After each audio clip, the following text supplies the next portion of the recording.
Thank you, Daddy.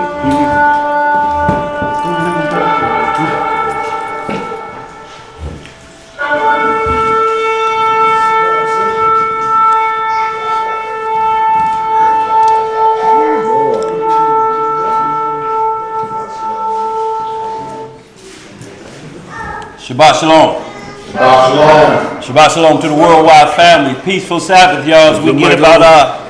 No, Dad, thank you, Dad. And it's all up under your chin. Shabbat shalom. Shabbat shalom to the worldwide family. Peaceful Sabbath, y'all, as we get about our Abba's business. As I hit the on button on the mic. Y'all know how we do it wherever you are on this planet Earth. Turn toward holy Jerusalem, from whence our help cometh from. That's right. Hallelujah. Hallelujah. All right, family. We're going to get this opening prayer. And it is with the Most High's permission. And it's in the name Coming from. of His only begotten and beloved Son, Yes, sir. our Lord and Savior, and He's also our Redeemer. Yes, sir. He's Yahushua HaMashiach. But we know him as Jesus the Christ, family. Yes, sir. Long live the King. Long live the King. Reading in the book of Psalms, in the 13th chapter, Read. it reads, how long wilt thou forget me, O Yahweh? Forever? How long wilt thou hide thy face from me? How long shall I take counsel in my soul, having sorrow in my heart daily? Yes, sir. How long shall my enemy be exalted over me? Consider and hear me, O Master, my Elohim. Yes, sir. Lighten mine eyes, lest I sleep the sleep of death. Lest my enemy say, I have prevailed against him. Yes, sir. And those that trouble me rejoice when I am moved. But I have trusted in thy mercy. Yes, sir. My heart shall rejoice in thy salvation. Yes, sir. I will sing unto the Most High, because he Yes. hath dealt bountifully with me. Hallelujah! Selah! Yes, sir.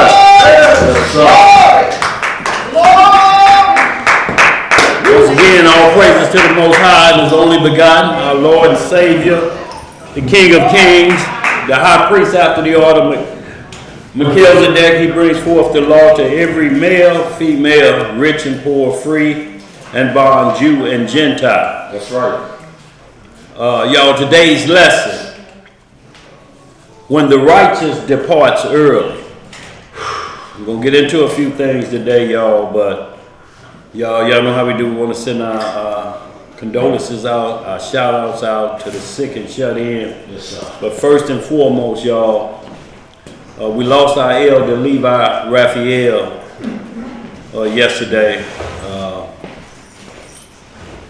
And y'all, it's a sad time, but it's a time that every one of us face because of Hebrews 9:27. For it's appointed for every man to die once and then the judgment. That's right. But what we want to do, y'all, because a lot of times we may say, you know, somebody left early or you're trying to figure out why. And a lot of times, you know, in perilous times, the Most High remove people from this earth so that they don't have to experience certain things. Yes, sir. Because when your work is completed, you know, that's a good thing when you say, like Paul say, I finished my course, right? So to speak, y'all. And our elder Levi definitely finished his course.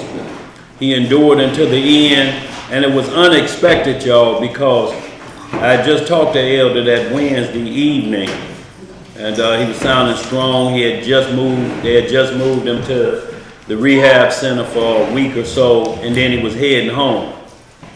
But then I got a call about 10 p.m. last night, and y'all, it was just wasn't good news the way it happened. And you know, but we can't question the Most High. Under no circumstances, because we don't know if the time Levi had was granted. Extra time, because definitely we know anything past 10 is the Most High giving you extra breath in your body, so to speak. So we always praise the Most High for whatever time we had. And Levi had a injury to his knee, and it created another injury, not physical, what I mean as far as his health is concerned, but when you have a physical injury, it could cause or create other injuries for you. Yeah. So that's here nor there, but y'all, just once again, y'all, it's a lot of sad hearts. And but he found a radio station, Most High led it to us over 10 years ago, and he's been on fire ever since. And at one time, he used to just go to different states, and he would inform everybody, through the healing aspect with the herbs. But he always said, you cannot medicate yourself back to health, but you can ensure that you strengthen your body through providing the right diet and things you needed in it. So we sure thank the Most High and Levi's family for sharing him with us. Yes, sir. And not only that, but the Most High said, I need you to go further than the states. So y'all, Levi was getting calls from Jerusalem, Denmark, Canada, all over. And so now the helping the individuals heal themselves, because that was his favorite line, just want to help somebody. Yeah. So y'all, he was helping all the way to the four corners of the earth, as well as our email does as well. So y'all, once again, y'all, just thank the Most High that he allowed us time with Elder Levi Raphael. Yes, sir. To experience that, and the people all over the world. So I just once again want to thank the Most High for allowing us to share the time with him. I woke up this morning wanting kaya and tea. Oh boy, look here. Yes, sir. Also, shouts out to that Ak Push. Hope you're feeling better, Ak. Hope to see you tomorrow. Also to the House of Uriah, Sister Hannah, hope you're feeling better, Hannah, Brother Uriah. And also to our big brother, Uncle Akda, over in the homeland. Shalom, Akda. Shouts out to you, as well as Ema Yisrael and Ema Naomi. Shouts out to y'all over there in the homeland. If there's anybody I missed, y'all apologize. And just thank you, the continued supporters, y'all, that support the ministry and the radio station, y'all. We truly appreciate you, and just want to say shouts out to y'all. Shouts out Cortez McDonald. So y'all, with that, today's lesson, when the righteous departs early. You got anything before we're going? Oh yeah, and forgive me. Also to our sick and shut in, our bond, Todd Shepard. Anybody else? What you got, Sister Karen? Earl Wilkes and Troy Bonds. Earl Wilkes and Troy Bonds. What's going on with them? Earl, I picked him up when I was coming through the street from the cemetery, and gave him a ride, and he was sharing with me that he was going through the same thing from bondage with drug addiction, and was not supposed to even be alive. I think he went into a coma, and so I gave him a ride home, and then a couple of times I had taken him some food at nighttime in the evening, encouraging him, and he wanted to come to fellowship. And also Troy Bonds, he had some type of injuries. I don't know exactly what happened to him, but he was at a Catholic place where they give free food to people on the streets, and he had asked the Catholic people for prayer, and I went over to him and told him, that I would keep him in prayer, and Lord gave him some things that he felt like were right on time, blessings to him, that it was just Troy Bonds. All praises, sister. Prayers going on for Troy Bond. Y'all, like I say, it's a lot of heavy hearts today, but y'all, we enjoy the time that we had, and we always got memories. That's right. you know, and it just, you know, just one of them things, y'all, but it ain't nothing new. You know, when the righteous depart. So the Most High say, I cover every area, everything that may happen. So we could never say, you know, this is the first time of something like that, y'all. We can go back to the dawn of time. That's right. We all gotta go somewhere. Yes, sir. And y'all know, you know, the family has a pretty large family, and they're doing well as could be. I was able to speak also with his wife last night, and she's doing as well as can be, y'all. That's good. That's all you can ask. So, yes, sir. So, and shouts out to Sister Malaya Humphrey. I hope you're doing well, sister. And, Sister Betty and Ron Lemons, hope y'all doing as well. So, y'all, today's lesson, when the righteous departs early. Tubai, before we get going, you got any questions or concerns, y'all? No, sir. They was giving condolences to Elder Levi. Yes, sir. And as we continue, the Holy Feast Day of Dedication starts tomorrow, y'all, at sundown. And December the 14th through the 22nd. 8-day feast, y'all, of lighting that menorah and presenting yourself, getting oil in your lamp and your personal body to get right with the Most High. In case you depart early, your light is shining. So just like you hear a lot of people say, go to the light, well, the Most High say, get your light in you now, that where he can see you when you're coming. And he see your light before you come to his light. He draw you to him. So we got nothing else to about. We're going to go ahead and get started, y'all. We're going to start this in the book, The Wisdom of Solomon. It's amazing. What? I'm on Wisdom of Solomon 3. Yeah.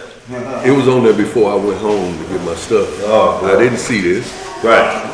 And Yeah, I just looked at it. I just looked at it and said, let me flip to the page. Yeah. I look at it and I say, oh, I'm already on the page. Yes, sir. That's how the spirit works, bro. One mind, one body, one spirit. The body's made up of many members. Yes, sir. And y'all, we want to worship him in spirit and truth. That was one of Levi's favorites. You must worship him in spirit and truth. Yes, sir. So y'all, we're going to start this off in the Apocrypha. If y'all got it, we're starting in the book of Wisdom of Solomon, chapter 3. And we're going to go verses 1 through 9. All right, family. We're going to be reading in the Apocrypha, the Wisdom of Solomon, chapter 3 and verse 1. Yes, sir. Let's get some understanding, family.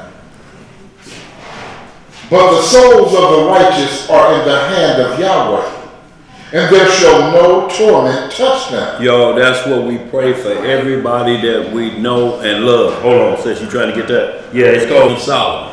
You should be, you should be on page 73.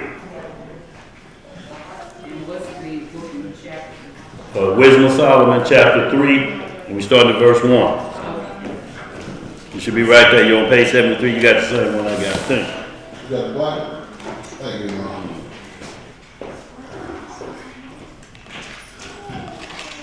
You good, sis? Okay, go ahead. The book of the Wisdom of Solomon, chapter 3 and verse 1. Yes, sir. But the souls of the righteous are in the hand of Yahweh, and there shall no torment touch them. In the sight of the unwise they seem to die, and their departure is taken for misery. So, y'all, and that's the thing we don't want to find ourselves in, is fall into a miserable state, y'all. We got to really enjoy and thank the Most High for allowing us the time. And it just ain't no bad memories, you know. For an individual that I only seen him on a picture but talked to him regularly, it was like I've been knowing him my whole life. Right, you got to celebrate it. Yes, sir. Yes, sir. Let's get some more. Verse 3. Yeah. And they're going from us to be utter destruction. Uh-huh. But they are in peace. What are they, bro? They are in peace. Yes, sir. For though they be punished in the sight of men, yet is their hope full of immortality. And having been a little chastised, they shall be greatly rewarded. For Yah proved them and found them worthy for himself. As gold in the furnace hath he tried them. Yes, sir. And received them as a burnt offering. And in the time of their visitation, they shall shine. Yes, sir. And run to and fro like sparks among the stubble. They shall judge the nations and have dominion over the people. And their Lord shall reign forever. Yes, sir. They that put their trust in him shall understand the truth. And such as be faithful in love shall abide with him. For grace and mercy is to his saints. Is to who? Is to his saints. Yes, sir. And he hath care for his elect. Yes, sir. So that's what we want. Grace and mercy is given to his saints, but saints are just not anybody. If you real quick, just hit me a little bit at Psalms 50 so we understand who the saints of the Most High are. It's just not anybody that decide they can take on that title and role. There's an agreement that makes you a saint. Exactly. So y'all, we want to understand that, y'all. And like I say, we celebrate the life of Elder Levi, y'all. We just have compassion and sympathy, empathy for the family because, Levi lost his son last year as well. So, he was getting through that with a heavy heart concerning that. But he always trusted in the Most High. You never would have known because he kept doing what he did. Right. Go ahead, bro. Psalm 51 through 4, whoever got that. Yeah. Yeah, and then we're going to get right back into. Psalm. Your mic ain't on. I'm just going to say. He had Let me get some. I'm going to pass that up. Yes, sir. Hey, let it do what it do. Psalms 50, with the Most High's permission. Yes, sir. The mighty Yah, even the Lord, has spoken. I tell you what, go 1 through 8, if you will. Okay. Again. Hold on. We're in wisdom, right? Right? Is that where we at? Right, we just did the word for something. We did 3. No, I'm just saying because I'm skipping a little bit, Zeb. I want to go to 4, 1 through 8. You want to go where?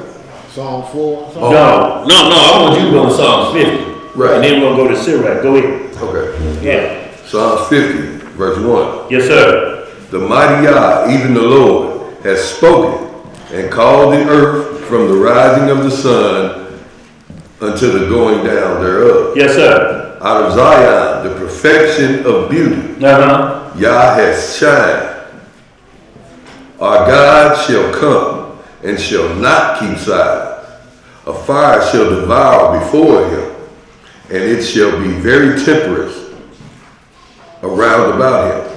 He shall call to the heavens from above, Yes, sir. and to the earth, that he may judge his people. Uh-huh. Gather my saints together. Do what? Gather my saints together Uh-huh. unto me, those that have made a covenant with me by sacrifice. So those are the saints that will be gathered, like you read in Thessalonians, the great gathering. We're not talking about no rapture. We're talking about the great gathering of the saints. Like you read in Daniel 7, Daniel 9, the Antichrist making war with the saints. He gonna get busy with them. But their end is a white robe. Right. Because they burn their cross. So y'all just wanted to hit that so we get some understanding on who the saints are. You have to make a covenant with the Most High. And that covenant is because it's a marriage contract. That's accepting the marriage contract. And that's Exodus 20, Ezekiel 18 chapter, Ezekiel 16 is the marriage covenant. That we accept and will do your commandments as being the bride of the bridegroom. Let's get right back at it. Wisdom of What Solomon. you want to go to 8? No, we're gonna go up. Start at 8, Zeb. I don't wanna. Just start at 8 on down. 8 down to the end.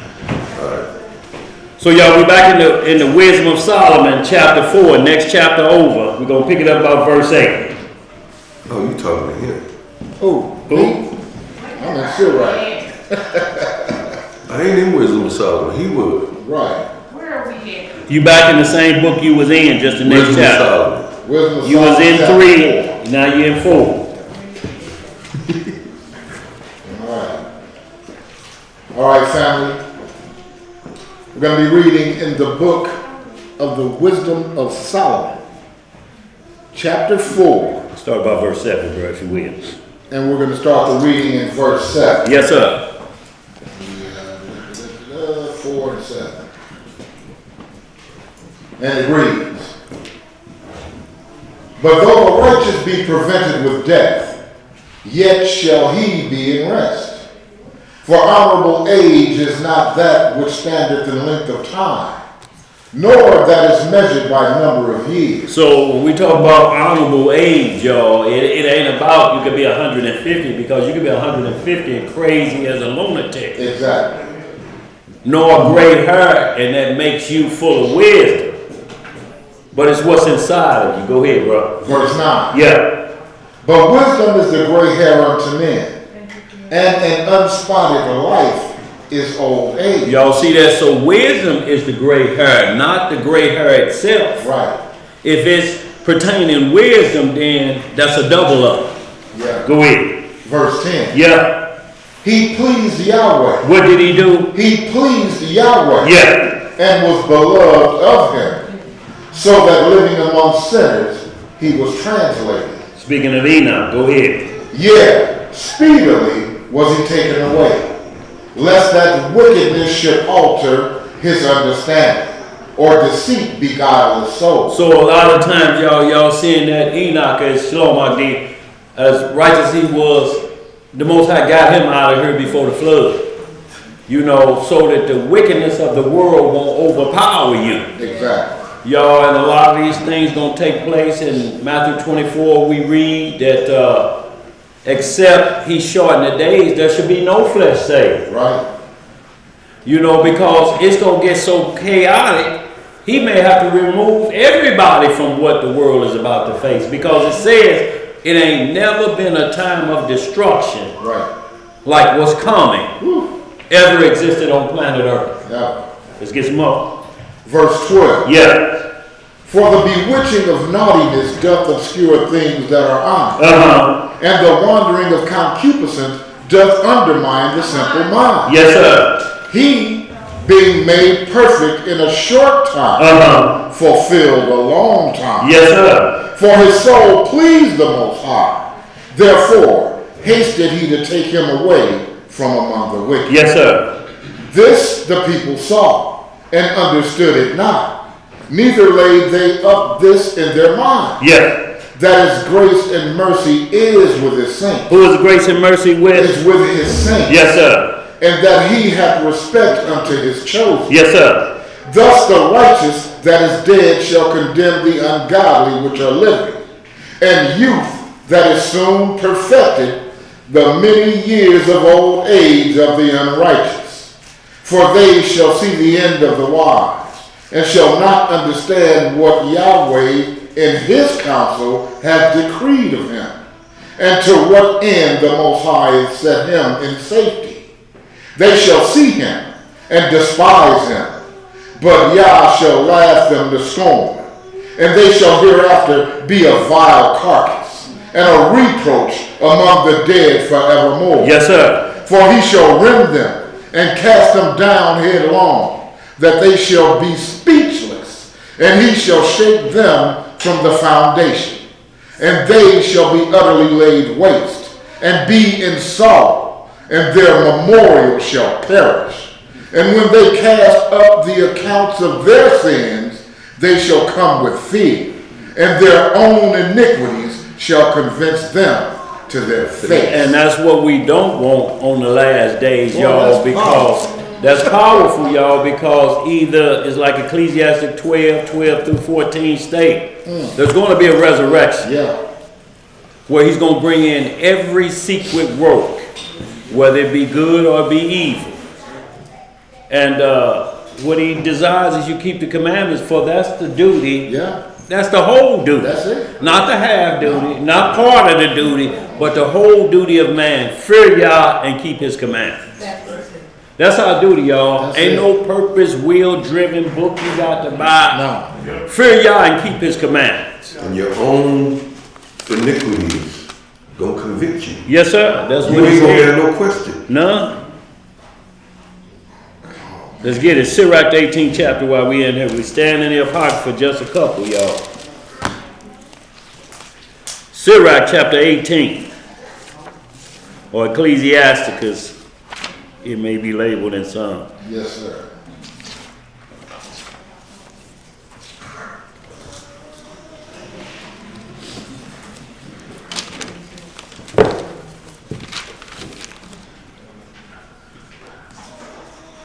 Got it? 18 and what? One whole chapter, yeah. Sirach or Ecclesiasticus, chapter 18, verse 1. Yes, sir. He that liveth forever created all things in general. The Lord only is righteous, and there is none other but he. Who governeth the world? Who do what? Who governeth the world with the palm of his hand, and with all things obey his will, and all things obey his will. For he is the king of all. Yes, sir. By his power, dividing holy things among them from profane. To whom hath he given power to declare his works? And who shall find out his noble acts? Who shall number the strength of his majesty? And who shall also tell out of his mercies? As for the wondrous works of the Most High, there may nothing be taken from them, neither may anything be put unto them, neither can the ground of them be found out. Yes, sir. When a man hath done, then he hath beginneth, and when he leaveth off, then shall be doubtful. When is man? What is man? What is man? And whereunto serveth he? What is his good? And what is his evil? The number of a man's days at the most are 100 years. As a drop of water into the sea, and a gravestone in comparison of the sand. Gravelstone. In comparison to the sand. Yeah. So are 1,000 years to the days of eternity. So, y'all, it's just a second witness for Psalm 90 and 10. 1,000 years is one day. You know, Genesis 6 and 3 as well. Go ahead, bro. Therefore, Yah is patient with them and poured forth his mercies unto them. Yeah. He saw and perceived their end to be evil. Therefore, he multiplied his compassion. You know, and evil is just breaking the law. And it said, but he multiplied his compassion toward us. Go ahead. The mercies of a man is toward his neighbor, but the mercy of the Lord is upon all flesh. He reproveth and nurtureth, and teacheth and bringeth again, as a shepherd his flock. He has mercy on them that receive discipline, and that diligently seek after his judgment. So mercy ain't just granted. There's a condition for mercy. And he said he had mercy on them that receive discipline. What is discipline, y'all? That means getting instruction and following them instructions. Being disciplined. Exactly. And that diligently seek after his judgment. Not just getting after him when you want to point fingers, but you want to know what his laws, statutes, and judgments are. How do he look at a matter, and what's the end thereof? Right. Go ahead. Verse 14. Yeah. He has mercy on them that receive his discipline, and that diligently seek after his judgment. Yes, sir. My son, blemish not thy good deeds, neither use uncomfortable words when thou givest anything. Shall not the dew assuage the heat? So is the word better than a gift. Lo, is not the word better than a gift? But both are with a gracious man. Yeah. A fool will upbraid chariously. Is that what? Chariously. And a gift of the envious consumeth the eye. Learn before thou speak, and use physic, or ever thou be sick. Before judgment examine thyself, and in the day of visitation thou shalt find mercy. Humble thyself before thou be sick, and in the time of sin show repentance. Yes, sir.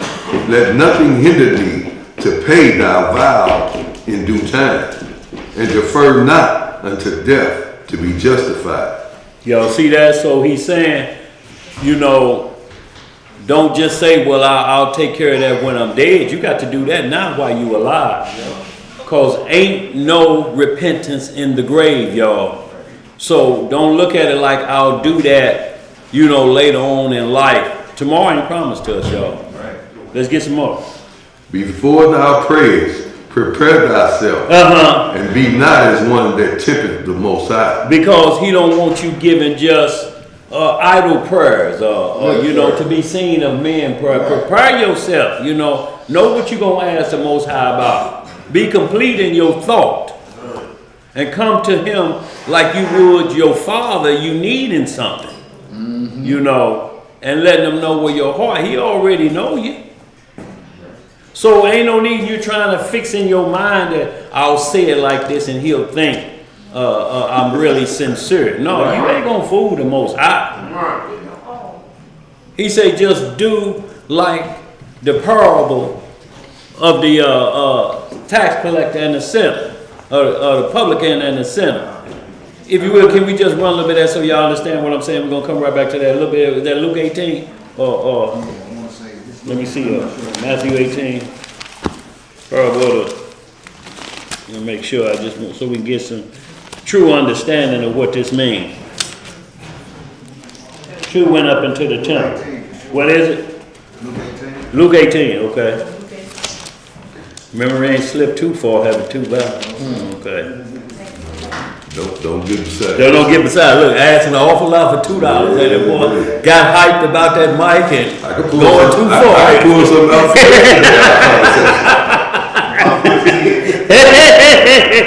But verse 10, yeah. Okay, I tell you what, back it up to verse 9. Luke 18 and 9. And y'all, this is what we're talking about. Just understanding things. Sometimes you just have to say, Lord, have mercy. But thinking of all the things that's supposed to be in your mind. Right. Repentance in order. You know you don't deserve mercy. You know you don't. Based off of the law, statutes, and judgments, certain crimes we've committed, even in our mind, we should be full of embalming fluid. Go ahead, run that there. Or whoever got it. Luke chapter 18, verse 9. Yeah. And he spake this parable unto certain which trusted in themselves that they were righteous and despised others. See, he said this is the parable. Get them trusting in themselves that they're righteous and despise others. I'm saved, you're not. And I don't like how you look anyway, so you're probably going to hell, and that's despising others, you know. It's the same as Isaiah 65 and 4, Isaiah 66. It's the same thing of those that have swine blood in their vessel and saying, don't stand by me, I'm holier than you. And he said they got swine blood all throughout their system.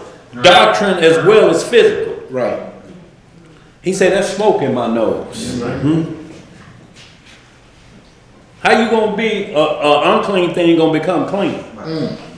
Through self-promotion. Right. Let's get some more. What else to say? Verse 10. Yeah. Two men went up unto the temple to pray. The one a Pharisee and the other a publican. The Pharisee stood and prayed thus with himself. Yeah. Yahweh, I thank thee Yeah. that I am not like as other men are, extortioners, unjust, adulterers, or even as this publican. Now, can y'all imagine him just telling the Lord, I thank thee that I'm so righteous, I'm so good, not like this joker over here. Can y'all imagine that? You praying, you asking him, but at the same time, you putting somebody down at the same time? Let's get some more. I fast twice in a week. I give tithes of all that I possess. And the publican standing afar off would not lift up so much as his eyes unto heaven, but smote upon his breast, saying, Yahweh be merciful unto me, a sinner. A what? A sinner. I tell you, this man went down to the house justified rather than the other. For everyone that exalted himself shall be abased, and he that humbleth himself shall be exalted. So y'all see that the publican is bragging on himself because he got on the clothes. Not like this. You know, and they were pretending to be chief priests and high priests, and he standing up there praying confidently. Right. Look at me. Like the Most We might High. well start saying that. Never said that to what you got over there too about. Precept. Yeah. Proverbs 27 and verse 1 and 2. And it says, We going to that, bro. Oh, is it? That's on the list. Yes, sir. Yes, sir. He didn't The read spirit it. on you. Yes, He sir. didn't It's on you. It's on you. It's on you, bro. Good. Good. We right there. And actually, we're gonna be coming to it very shortly after we finish this Ecclesiastes. Sirach 18. We're going back to it, y'all. Just want to get into that statute so we understand how prayer should be, y'all. You can't never boast in your prayer. Right. You know, you talk about how much tithing I do and all that. He like, look, you doing that because you able. Exactly. You know, but the tithing for a broke man is prayer. He said the alms of a poor man waste a seed any month. Like the widow that cast in 2 mites and them Pharisees was throwing in big shekels. Right. He said she didn't cast, what she cast in them 2 mites was more than everybody combined. 2 pennies she tossed in there because she gave it from her heart. Let's get some more. And it's supposed to be more to others than to yourself. Yes, sir. Ecclesiastes chapter 18, verse 23 again. Yes, sir. Before thou prayest, prepare thyself, and be not as one that tempteth the Most High. Think not upon the wrath. No, read that again. Think upon the wrath that shall be at the end. At the word? At the end. And the time of vengeance, when he shall turn away his face. When thou hast enough, remember the time of hunger. And when thou art rich, think upon poverty and need. Yes, sir. From the morning until the evening, the time is changed, and all things are soon done before the Most High. A wise man will fear in everything. In some things. In everything. Okay. And in the day of sinning, he will beware of offenses. But a fool will not observe time. Man, they've been doing this type of stuff forever, man. Yeah, it ain't gonna do nothing. How long it's been? How long it's been, dog? Okay, just keep reading. Yeah. Go ahead. Verse 28. Every man of understanding knoweth wisdom, and will give praise unto him that found her. They that were of understanding in sayings became also wise themselves, and poured forth exquisite parables. Go not after thy lust, but refrain thyself from thine appetite. If thou givest thy soul the desires that pleases her, she will make thee a laughing stock to thine enemies that malign thee. Yes, sir. Take not pleasure in much good cheer, neither be tied to the expense thereof. Be not a beggar by banqueting upon borrow, when thou hast nothing in thy purse. For thou shalt lie in wait for thine own life, and be taught on. So y'all, we just wanted to hit that, just the basic qualities of life. Y'all, this ain't hard. The Most High ain't asking us to go beyond and overboard. He just say, look, before you start trying to think you're going to trick him with a long prayer of pretense like they standing on the corner like Matthew 6 say, don't be like the hypocrite. Long speeches. The sinner just beat on his chest. Lord, have mercy on me, a sinner. And say he went down justified, rather than the other one boasting about what he did. And he naming people's sins, but he ain't named none of his. Like he's this cat sin over here. free. I'm not like this cat over here, but who you like? John the Baptist told you who you was like. He said y'all serpents and devils. And they dare not say a word to John the Baptist. Just grumbled and went away. Right. Sirach 11. verse 24.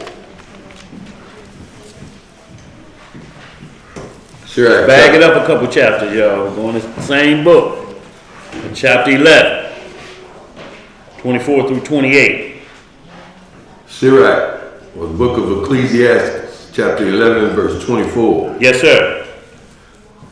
Again, say not, I have enough, Uh-huh. and possess many things, and what evil can come unto me hereafter. See, you may say, I have enough, and you may be just talking about your wealth or your material thing. But you have to be careful that you're saying, I done had enough life. Right. With making those statements like, I have enough, I got everything I need. Well, what about life? Yeah. You got to make sure you don't say, I've had enough of that. Right. Let's get some more. In the day of prosperity, Uh-huh. there is a forgetfulness of affliction. Uh-huh. And in the day of affliction, there is no remembrance of prosperity. Because it worked both ways, because like I say, you struggling and some money come, it'll lift a bowed down head, won't it? Yeah. Just briefly.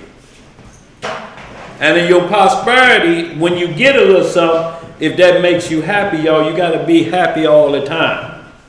You know, and what he mean is when it's bad time, have the same mindset.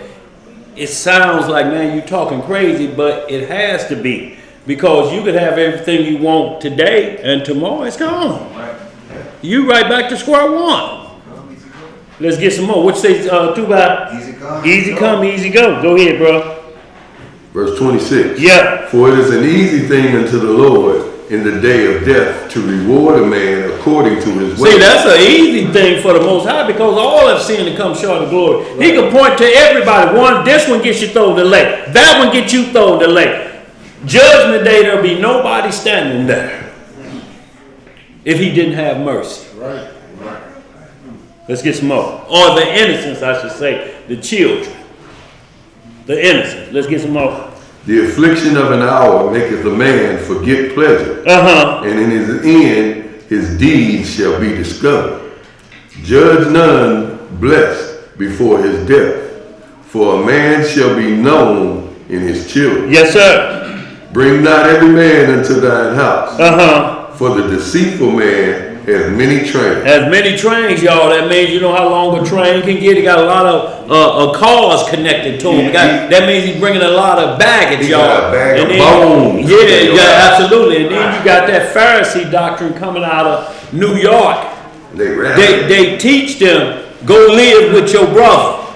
Whether he married, whether he got a family, they supposed to take you in. Now his bones And then they rattled. bring them trains with them. A host of problems, and now your house turned upside down. He standing there, so he ain't working. You working. You at work, he looking through your drawers. Literally. Literally. Yeah. Chest of drawers, you know. But there may be drawers in the chest of drawers. Yeah, no doubt. sir. Looking through that, rambling through stuff. Trying to see if he could fit it. Getting information. Yeah, boy, hold on. Boy, look Boy. So y'all, these instructions, you know, it tells us certain things what not to do, y'all. Even though y'all we one body, we still, there's things between a man and his woman. Right. That's why he leaves his mother and his father.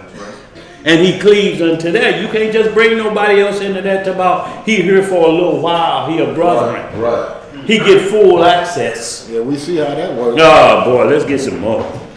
We do have. Going to that book of James. Did we finish all that up? Yeah. Okay. No, hold on. Wickedness bring upon We us. ain't talking to you even about the question. You want to No. I No, read you go to the 29. end, yeah. So Run it on down, yeah. Right. Yes, ma'am. Is it the people condition that when you're not at home, it's okay to go through your drawers?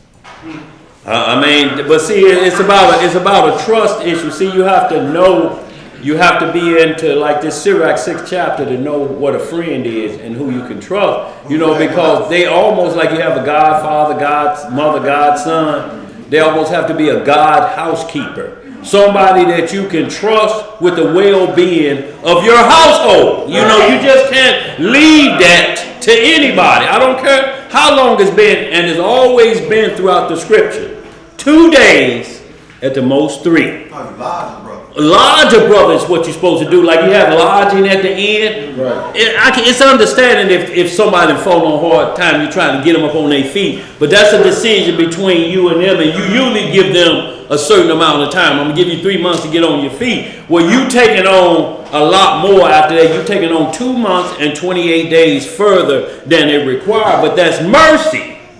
And if you trust the individual enough that they may get on, some people just may have hit a bad problem, you know, and they good people and they need that extra boost to get them going. Yeah. You understand that, but usually what you do is you keep them a spot that where they can be their own man or woman, so to speak, separate from you, but in the same house. They know not to keep coming up here, you know, and just, you know, open your bedroom door. Hey man, I'm just telling you, I'm finna go out the house. What? It's 2 o'clock in the morning. You can go now. You come Come back. You come home in your shower in the But, bed. not in the other one. Yes, sir. So y'all, but that's why every time you read the Bible, it was 2 days at the most 3. Even the Good Samaritan that found a man beat up and wounded, and everybody passed him by. He took him to the hotel. He said, "Look, I'm gonna pay for him a couple days. You know, he should be good after that." He said, and I'm going to come back through here. If he stayed more than 2, I'll pay you for that as well. But that's a man beat up on the side of the road was only given 2 days. Y'all understand what I'm saying? Because you can't let them get in the mindset that they don't have to worry about the 3rd day. Oh, he got me. He got me. No, y'all, we have to stay focused and ask the Most High, because that individual will then become your Lord. Instead of you continually concentrating on the Most High. Lord, put me in a position where I can repay this, my friend, for letting me stay here for a couple days. Put me in position later on. Right. And usually that happens. You'll see people come back. I just have a gift for you. Like, oh boy, no, you not. No, because that helped me. You just don't know. That time in my life, I was really running low. Yeah. I was almost out of fuel, man. And them days you gave me there, you opened your door up to me. It was good. But you can't have no program that where somebody you don't know knocks on your door and say, hey, I'm a brother from the school. Right. No, you set yourself up for trouble. It ain't in the scripture. It's a man-made doctrine driven by them so they get a man inside and learn all your secrets. And then when they get at odds with you, they expose things when you was rambling around in the chest of drawer. They telling things that something in there was, you know, it was used after midnight that had a car battery hooked to it. He like toy. And they gonna tell it when they get it out. What a time to use Energize. Let's get some over here. Go ahead, bro. We going to James now? No, we back still in. Back in our Yeah, you're gonna finish that on up, verse 30. Sirach 11 and 30. I'm gonna read 29 again. Okay. Bring not every man into thine house, for the deceitful man has many trains. Yes, sir. Like as a partridge taken and kept in a cage, so is the heart of the proud. And like as a spy watches he for thy fault. What he watching He for? watches for thy fault. For he lieth in wait and turneth good into evil. And in things worthy praise will they blame upon you. Y'all see that? And that's when a lot of that is this buddy doctrine. All mixed up doctrines, you just buddy. Everybody got a cup lifted up, and he looking at it like, look at these suckers up in here. I got them lifting up different cups. Yeah. There's 10 different doctrines in here. Playing and smiling, brother, brother! Yeah. But he laying in wait. Yeah. I got them all. They don't know I've been sitting here on a mission. Oh, you got the motive. I got motive. Yeah. Y'all ever heard that jam by John Boy, What's Your Motive? Exactly. Yes, sir. Y'all check that out. John Boy, What's Your Motive? Yes, sir. Let's get some more. Of a spark of fire, Uh-huh. a heap of coals is kindled. Yeah. And a sinful man layeth wait for blood. Uh-huh. Take heed of a mischievous man, for he worketh wickedness, lest he bring upon thee a perpetual blot. Uh-huh. Receive a stranger into thine house, Uh-huh. and he will disturb thee, Uh-huh. and turn thee out of thine own. Yes, sir. So he'll run you out of your own house. Yes. He'll take over your house if you let him. That's why I say a strong man, you have to bind him. You running behind If you're gonna take over a strong man's house, Look yeah. at these. Look at these. Yes, sir. Now you running from your own house. Yes, sir. Because you let this stranger in. You don't want to come home to your own house parked outside. Right. He know my secrets. Yeah, he got your slippers on. You like, damn, I don't have to tell him to pull them off. Yesterday he had on my t-shirt. It's time for him to get going. Look, you can't have a program that when they show up with a suitcase and they baby pictures and graduation pictures. Right. And he start putting them on the wall. You're like, wait a minute, you only here for the weekend. Right. Oh, my bad, dog, my bad. You come home from work. I carry these everywhere. Yes, sir. You come home from work talking about, I got some hands just like you. Let's get some more, y'all. James chapter 4. Boy, he's sitting up in there. Boy. Your pants on them look like apple bottoms. Hey, I say that because my sister did it to me. Yeah, boy. Y'all, the enemies are the foes of our own household, y'all. Y'all, and we're not telling you under no circumstances not to invite people. But what I'm saying, there's rules and regulations, Yeah. and you have to know who's coming in your home that you trust. Because not only that, but you're responsible for their life while they're under your roof. Right. You're responsible. You can't have do dirty them and them rough boys come and stay there, no people looking for them. You won't be able to provide safety for them or your rest of your household, y'all. We have to be careful in this walk. Let's get some more. James chapter 4. I just got fitted that. My sister and my mother was staying with me. Uh-huh. And I told my mother, I got some Guess jeans just like them Tammy had on. Yeah. She Yeah. brought him no Guess jeans. Oh, boy, them your jeans, boy. Look here. See what side the zipper on? Boy. All right, family. Going to be reading in the book of James, chapter 4. And we're going to start the reading in verse 13. Go ahead, bro. I'll catch up with you. It reads, Go to now, Uh-huh. ye that say, today or tomorrow we will go into such a city, Uh-huh. and continue there a year, and buy and sell, and get gain. Whereas you know not what shall be on the morrow. For what is your life? It is even a vapor, that appeareth for a little time. How long does it appear? A little time. Yo, when we hear people that live 969 years and we just read at the best you getting 100 now, Right. a little time, y'all, that's 1/10 of the life that people used to live. Yeah. Can you imagine that, bro? 1/10 of life is where we at, than where we started. But we're working our way back to a full 10 of 10. Or full number one, totally 1,000 Right. is what we're working our way back to get that time back. Let's get some more. And then vanisheth away. And then what? Vanisheth away. Yes, sir. Verse 15. For that ye ought to say, if the Most High will, What are we ought to say? if the Most High will, we shall live, and do this or that. But now ye rejoice in your boastings. All such rejoicing is evil. Therefore, to him that knoweth to do good, and doeth it not, to him it is sin. Oh. So, see, y'all, that's even a sin when you know you're supposed to do something good, but you don't. Man, I would help him change that flat, but I just don't like it. Yeah, and I know it's dark on the middle of the highway, and, you know, he got children at home, but I just don't like it. I'm not going to do him no good. Y'all understand what I'm saying? This is because the Most High say, if you don't love your brother, and when we're talking about a brother, that means in the same faith that we are in. Right. Even physical brothers, if they're not in the same faith, this is what this is talking about. That's where you have to focus your energy, because that's who will be in the kingdom with you. That brother, not a brother that may be into Satanism Right. or chasing another doctrine. It's the brethren within this same fold those saints that made a covenant, sometimes saints can fall off, y'all. It ain't a hard thing. You ain't guaranteed for life. That's why I say you must endure until the end. And then you shall be saved if you endure to the end. But it shall, might, or will be. It ain't never saying you are saved. Unless he say, well done, servant, then you are saved. Other than that, y'all, it's a work in progress till it ends. Till either the Messiah come back or your last breath. Let's get some more. Going to Proverbs? Yes, sir. We're going to the book of Proverbs. Yes, sir. Chapter 27.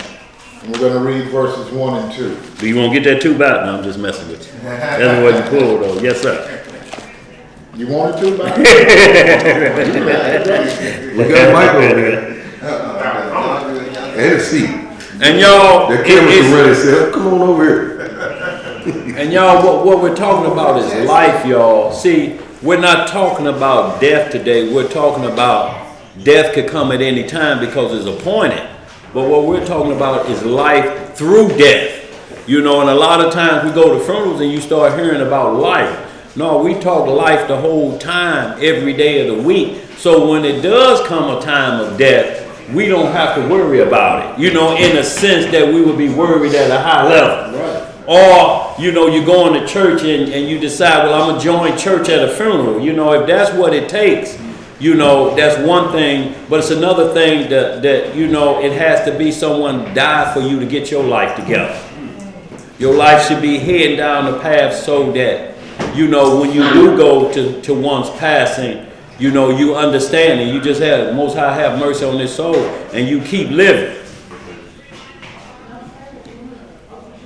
So let's keep it moving. Yes, Death sir. is a part of life. Death is a part of life, y'all. Right. So, y'all, it's to the point that we have to keep living even after death. That's what the whole thing is mentioning. Life continuing on. And when he said, when the Messiah was with the disciples, said, let me go bury my father, he said, let the dead bury the dead. Right. But see, that's the Messiah here, y'all. We don't want to get that twisted. And it's like, did the disciples fast as long as the Messiah was with them? No, they didn't fast. He said, you can't, what are you fasting for? And you got the king of planet Earth with you. Right. You got your Redeemer fasting about what? And you got all your power and help right there. He said, when the bridegroom is gone, then they shall fast. So even you'll get these numbskulls that'll try to say, see right here in Matthew 27 and 13, they try to play that missing verse game. Yo, those are printed, that's a typo error or printed error at the manufacturer. They ain't got nobody just pull verse 13 out of Matthew. It's a typo. You're going to have typo when people print present. Just somebody should have went over that again. But the verse that was pulled has nothing to do with what the Messiah is talking about. Nothing. It's foolishness, y'all. You know, but then, and they say this in the NIV version, but then you go to Luke and John, and they say the same exact thing. So it ain't like they just finding one fault and that condemns all of the NIV. No, because the other two prophets, John and Luke, say exactly what King James Matthew say. But we'll get into that another time, y'all. I'm just telling you how people will just take certain scriptures and run you down a rabbit hole. Let's get some more. All right, family. Going to be reading in the book of Proverbs, chapter 27, verse 1. Yes, sir. Boast not thyself of tomorrow, for thou knowest not what a day may bring forth. See, and y'all, when it's saying, notice it don't say you can't say anything about tomorrow. It say don't boast about tomorrow, like you have control of tomorrow. Right. That's all it's saying, but you can plan for tomorrow because he tell you to plan like an ant. Right. It say ants plan for season. 3 months ants are planning. So it's not like you're not saying you're not prepping yourself for tomorrow. It's just saying don't boast about it like you have control of it tomorrow, like nothing can stop your journey tomorrow. Right. That's what he don't want you to do. And when you add into that the Lord's will, he know you not boasting. That's the not boasting part. Right. You know, yeah, bro, I be that Most High willing. Yeah. You know, and it's not a whole lot you have to say behind that. Everybody knows what that means at that point. Because it's beyond your control. It's beyond my control. That's right. Let's get some more. I got a precept. Go ahead. Luke chapter 12, verse 19. What it says there? And I will say to my soul, Uh-huh. soul, thou hast much goods laid up for many years. Take thine ease, eat, drink, and be merry. Uh-huh. But Yahweh said unto him, thou fool, Uh-huh. this night thy soul shall be required of thee. Oh. Then whose shall those things be Y'all see that? which thou hast provided? See, and that's why, y'all, he tells us the range or the limit to do certain things, because he say, you can be a millionaire and you watching your money, you die tonight. Guess what they're going to be doing with your money? First, they're going to be scrapping at the funeral Yeah, it's gonna be something. for all your jewelry and everything else. And Then then it's gonna go to it's going to be probate. fight for the It's gonna be cash. in And, probate for 2 years. you know, And then when they finally award it to Boy, somebody, yeah. they gonna spend it on what they want. boy, what they want. Not for how you expected it to be. Yeah, that you just was reading. Yes, sir. Let's get some more. Verse 2. Yeah. Let another man praise thee, Uh-huh. and not thine own mouth. Uh-huh. A stranger, and not thine own lips. That's what you want, let another praise thee. You know, and that way, you know, and then you have to watch that. You have to be not a counselor, let another praise. You can't be a counselor, because counselor can give you bad advice. Yeah. You know, you doing wrong and they can tell you, oh, don't believe that you the greatest. You the man. You all this, you all that. And they fool you into trusting into something you don't, like you have control of tomorrow. What you got back there, LC? That's a Sirach anyway, so some counsel for their own self. Yeah. Yeah, some counsel for their own self. That, you know, that's talking about a friend. Some people give you advice if they think they're going to get something on the back end. Right. I give you all the advice you need as long as I get something on the back end, which is called usury. Proverbs 25 say if you search your own glory, it ain't glory. Oh, boy, look here. It's Proverbs 25 and 27. It is not good to eat much honey, so for men to search their own glory is not glory. Yes, sir. You know, you become a legend in your own mind. Oh my. You know, you be Look at looking me. up, boy. Look here, just have that look like you just looking off up into the heavens like, boy, I'm high and lofty, ain't I? Yeah, you high. Hey, what you say? You know that little fly guy had when he wanted the streets back. Yeah. You know, when he was thinking about, he had to snap out, fly guy. Oh, okay. Let's get some more. You wanted Isaiah next? Yeah, 57. Yeah, just a couple one-liners, and we're gonna get into Jasher, because y'all, what we're talking about is the last days, y'all. We look at this and we count it a blessing of the work that our fellow brethren and servant put in for the people, y'all. Right. So it's joy, more joy than it is hurt, because we know that has to happen. That's right. You know, but we truly are joyful that that message was able to get out to the four corners of the earth. Yeah. So y'all, that's why we're hitting just a couple to deal with that. We're not having a sad countenance. Oh, no. You know, spirit wounded a little bit, Yeah. but it's no more wounded than the first man on earth, the son of Adam, Abel, giving up the ghost. Oh, and he was murdered. Yeah. See, so that's even a more tragedy if someone was to leave this earth like that, through tragedy. Yeah. Whose life was taken. Who life was taken, you know, versus, you know, the Most High say, you put in your work, you know, job well done. Let's get some more. Isaiah 57 verse 1. The righteous perisheth, and no man layeth it to heart. And merciful men are taken away. None considering that the righteous is taken away from the evil to come. What are the righteous taken away Or from? from the evil to come. Yo, so that's what we have to take into account too. When you know and you understand, you be like, okay, the Most High moving them out of the way. Right. You know, and see, in our mindset, you would think, well, I think we need them here more than that. But no, the Most High say, I have a purpose for you. Yeah. And when your purpose is done, I'll call you home and you rest, and then I'll put another to finish it up. That's it. For y'all to understand what I'm saying, just real quick, another one here. Just hit the Daniel 12th chapter. Hold this, y'all. Did we finish verse 2 on that? No, let me Okay, do 2. just hit real quick. Daniel chapter, the last chapter of Daniel. when he tell him what he has to do. And y'all, you have to understand this, when a soul is told you're gonna go to sleep versus you being told you're being put to sleep for a reason. See, Moses was beloved, but Moses was told you gotta die, him and his brother. So we can't be over righteous and put ourselves up with the Most High in this stinking flesh. I don't care who you are. Nobody in this stinking flesh gonna level yourself off with the Most High. Like right now, I know my dung don't stink. There's smoke in his nose. Yeah. Let's get some more. You going down your what? Yeah, just the last verse where he tells me, verse 4, 12 and 4. Yeah. I tell you what, go chapter 12, 1 through 4. And y'all, and we'll see why a lot of time, you know, the Most High say, no, you don't, I don't need you for all the work. I just need you for the work for this particular time. Right. It's like the man that was born blind. They asked, who did sin that he was born blind? Who was doing dope that this son was born blind? He said, neither. He was set to be born for this time period.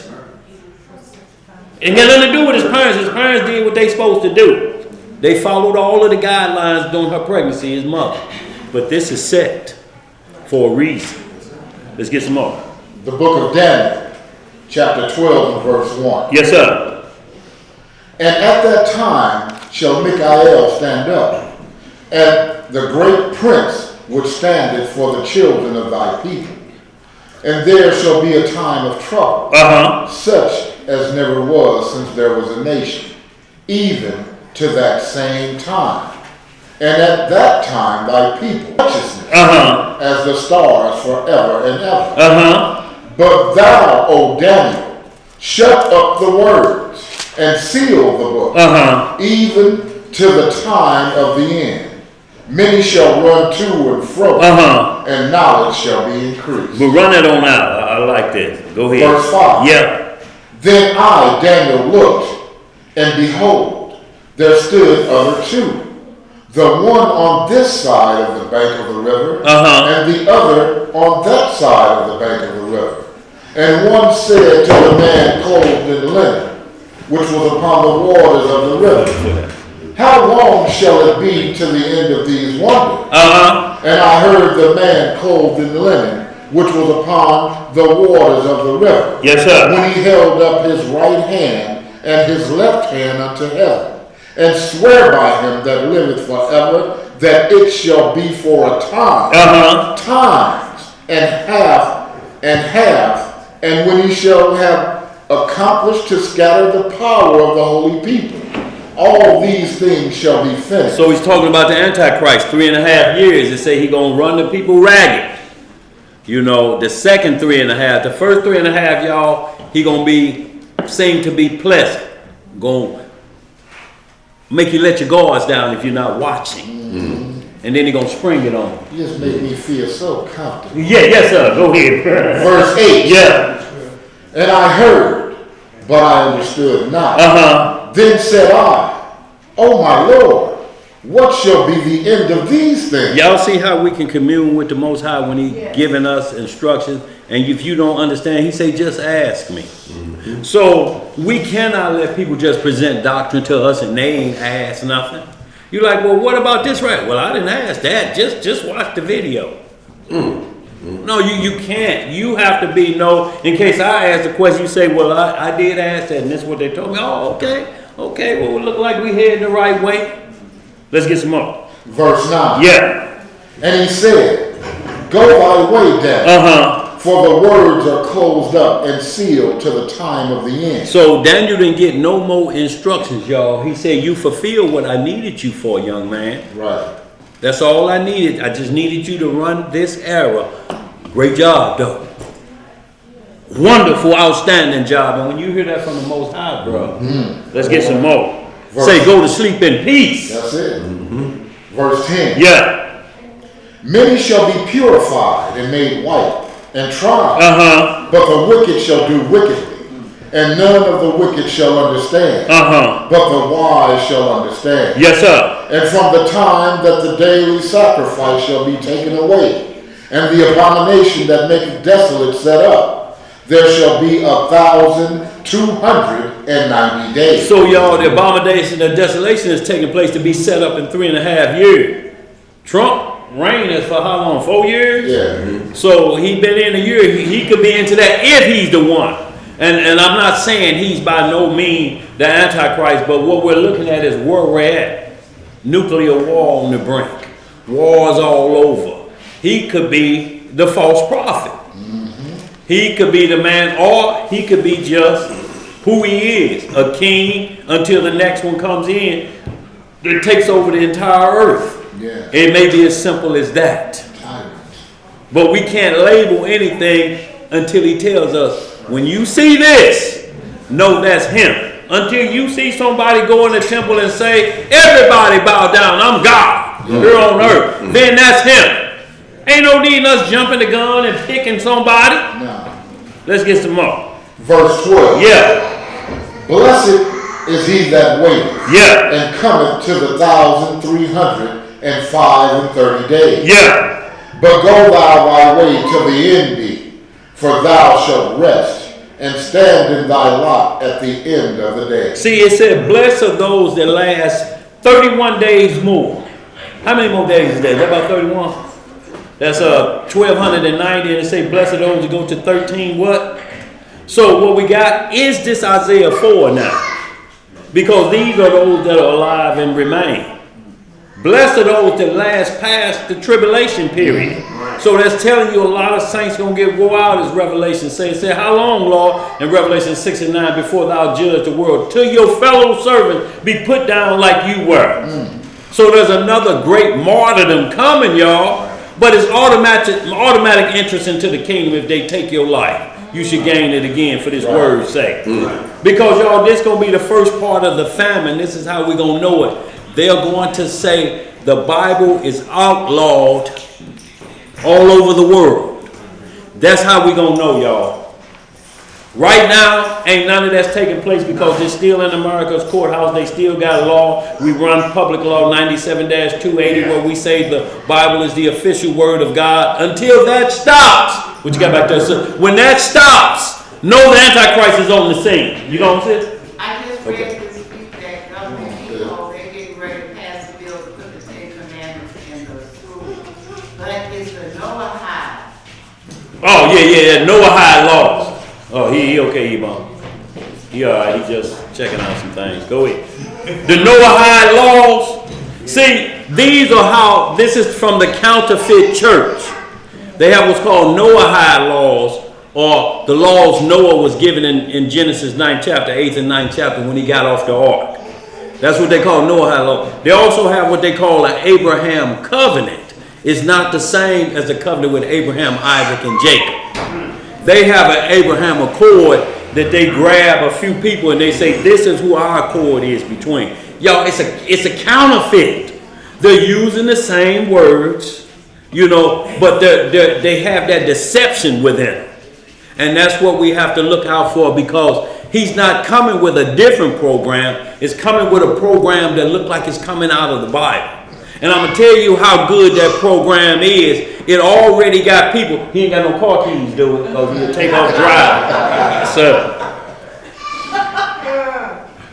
DJ made me lose my train of thought right there. I guess I should have left alone. But y'all, you know, if we understand these things, when the Antichrist come, y'all, it's going to look mirror image. That's how it's going to catch people by surprise if you not watch. It won't be nothing that you can say, see right there, look, see they worked it up. No, you going to think this is coming out of the Bible. And I tell you, you got a lot of people out here saying the Bible is temporary, and they run with that. The council and the seer change things in the Bible. The council and the seer ain't did nothing to the Bible.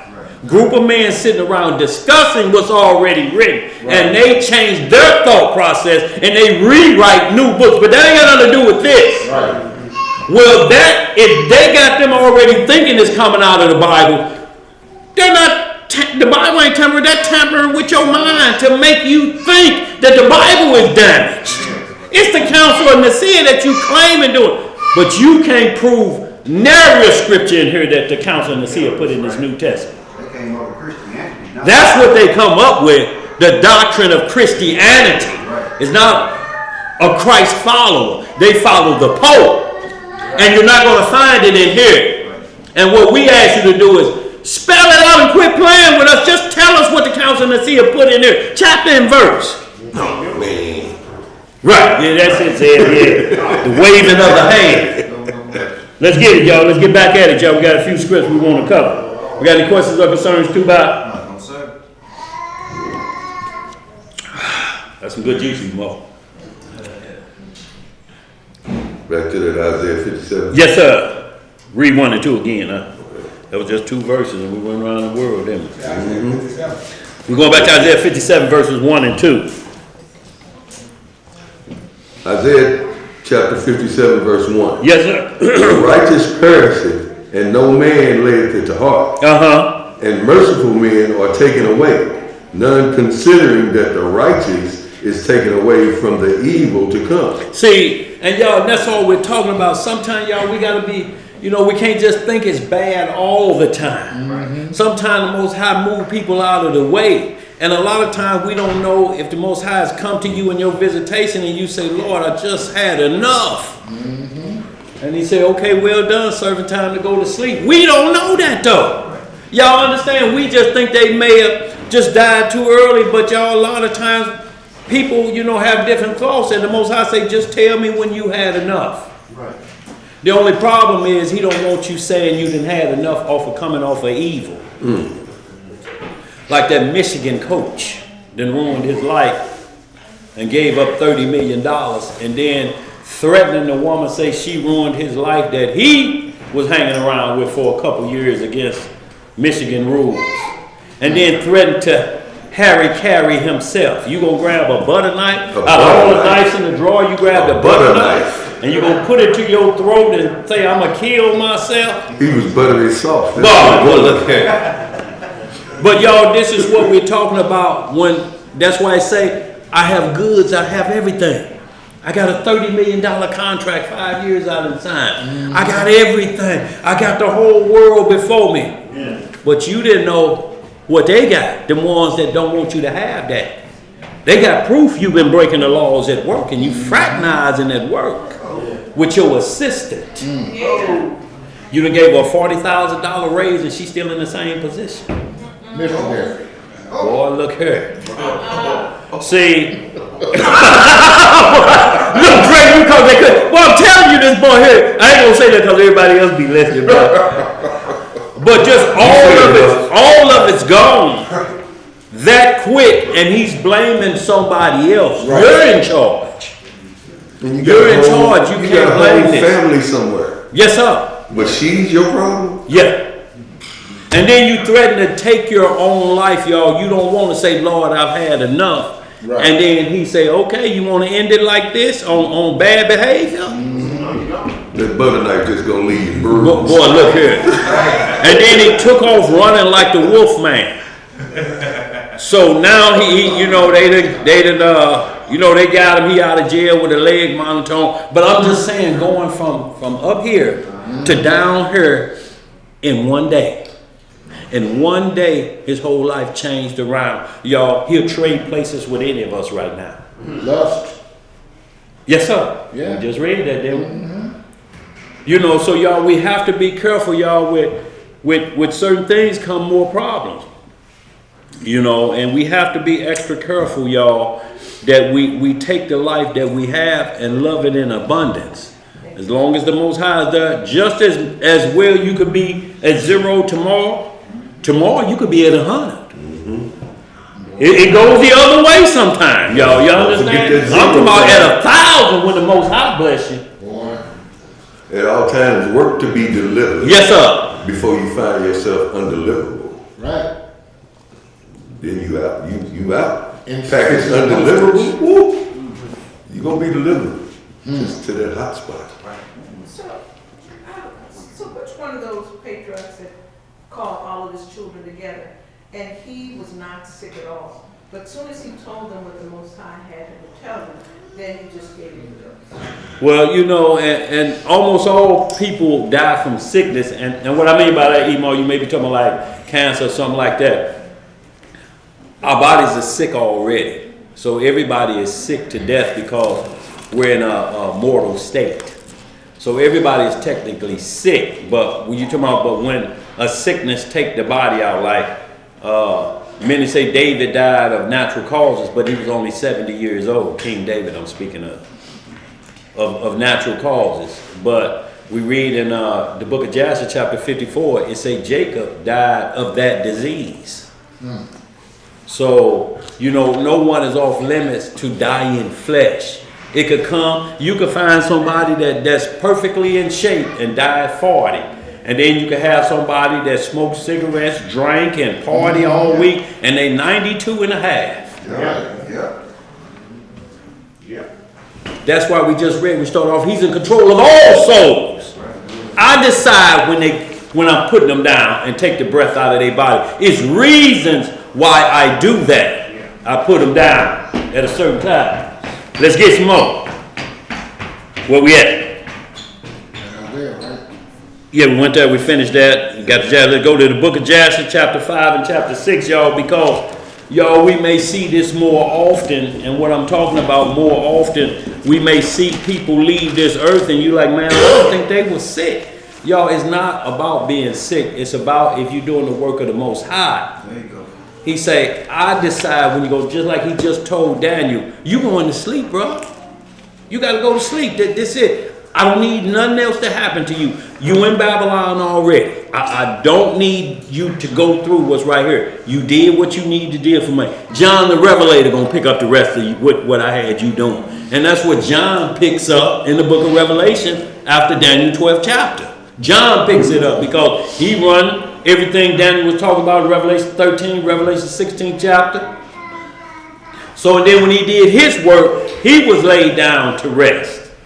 Y'all, so it's not a bad thing. It's only a bad thing if you get laid down to rest in your iniquity. Right. That's a bad thing, y'all. And you don't want that. And you don't want to be threatening and go hang yourself like Judas Iscariot, who got his feet washed by the Messiah. Who breathed the Holy Spirit into him. Judas cast out demons, but let them back in. Yeah. I think Emo was talking about Simeon because he strengthened himself to not look sick when they came, and then after he testified to them, then he passed away. Is that what you're speaking of, Emo? Okay. Because he was sick, Yeah. but he strengthened himself when they came to see him, Right, one of the 12. so he didn't look sick. The 12 tribes. Simeon. Simeon, the son of Jacob. Yeah, so you'll see that throughout. A lot of times you'll see men draw their legs into the bed, you know, and what they're doing is they're shaking that old flesh, y'all, and putting on new flesh. Hey, Sister Veronica, how you doing? That's Grandma there, y'all. She don't look like it though, do she? She finna get DJ and all. Look how DJ your grandma. He's scooting over there. Yeah, look at scooting over there. Yeah. Let's get some more, y'all. All right, family. We're going to be reading in the book of Jasher, chapter 5. We're going to start reading in verse 1. And y'all, and this is what we want again. This is coming up to the flood. So we see the times is getting short. And the Most High is moving people out of the way because he said, I only need a certain group of people to finish this off. So all the righteous, I'm stamping y'all pass into the kingdom right now. Who would like to have a pass stamped, man, and then go on to sleep? Because look, he had to tell Moses, look, you ain't going over there to see that physical land. I'm going to let you in the kingdom, but what you did in front of these people, you can't do it. Now, go up there and die. Who want to hear it like that? And I'm talking about a righteous man brought forth the law given to him on Mount Sinai and told, get that way. Get that way. Don't look back. It's a long walk, baby. But look, he told Aaron first, his brother, because Moses was the one that court-martialed. He said, take them clothes off for him. He snatched the robe. He said, now put them on his son. He put them on his son. He said, now you get up there and die. Who want them instructions? How do you do that? How do you go somewhere and just die? No, but you know what he's doing?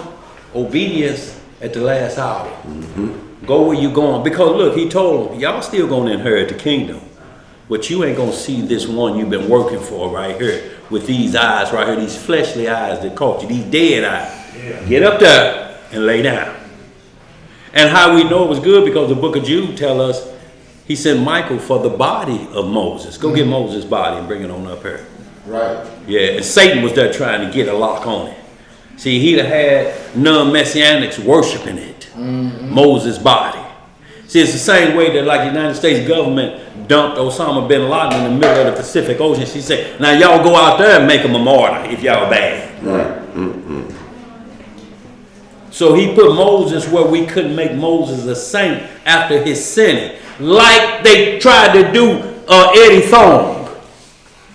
After he did what he did, and then they hoisted him up with the law of God right there. And his boys out there with his name tattooed on their wrist. And he taking photos and sending them to him in biker shorts with no underwear on. And you lifting him up with the law of God and marching around, and he looking like, Lord have mercy, what am I doing? Yeah. And Revelation 3 and 9 is the one giving the instruction. Those that say they are Jews and not. Right. What is he doing in a black Baptist church? Calling any shots. Right. And the crowd clapping feet. That's right. That's right. He ain't did nothing. Just a little buddy love. Just a little buddy love. B-U-T-T. Let's get some more, boy. You go ahead and drink. We're going to be reading in the book of Jasher, Yes, sir. chapter 5 and verse 1. Yeah, King, we'll get at that. Go ahead, bro. And reads, and it was in the 84th year of the life of Noah that Enoch, the son of Seth, died. Y'all see how the Bible is so accurate? You don't have to guess or go outside. It explains when people die, what time they die. See, so this kills anything about anybody. You know, when you have this type of situation, people dying. You know, I tell you what, go ahead, read. We'll get more into it. I don't want to keep talking. It's just the last days, y'all. What I'm saying is, when these perilous times come, y'all, the end of the world is what we get into. You may see people leaving before the event happened. You know, and don't worry about it. You have to accept, was he doing what he needed to be doing? Best I know. Right.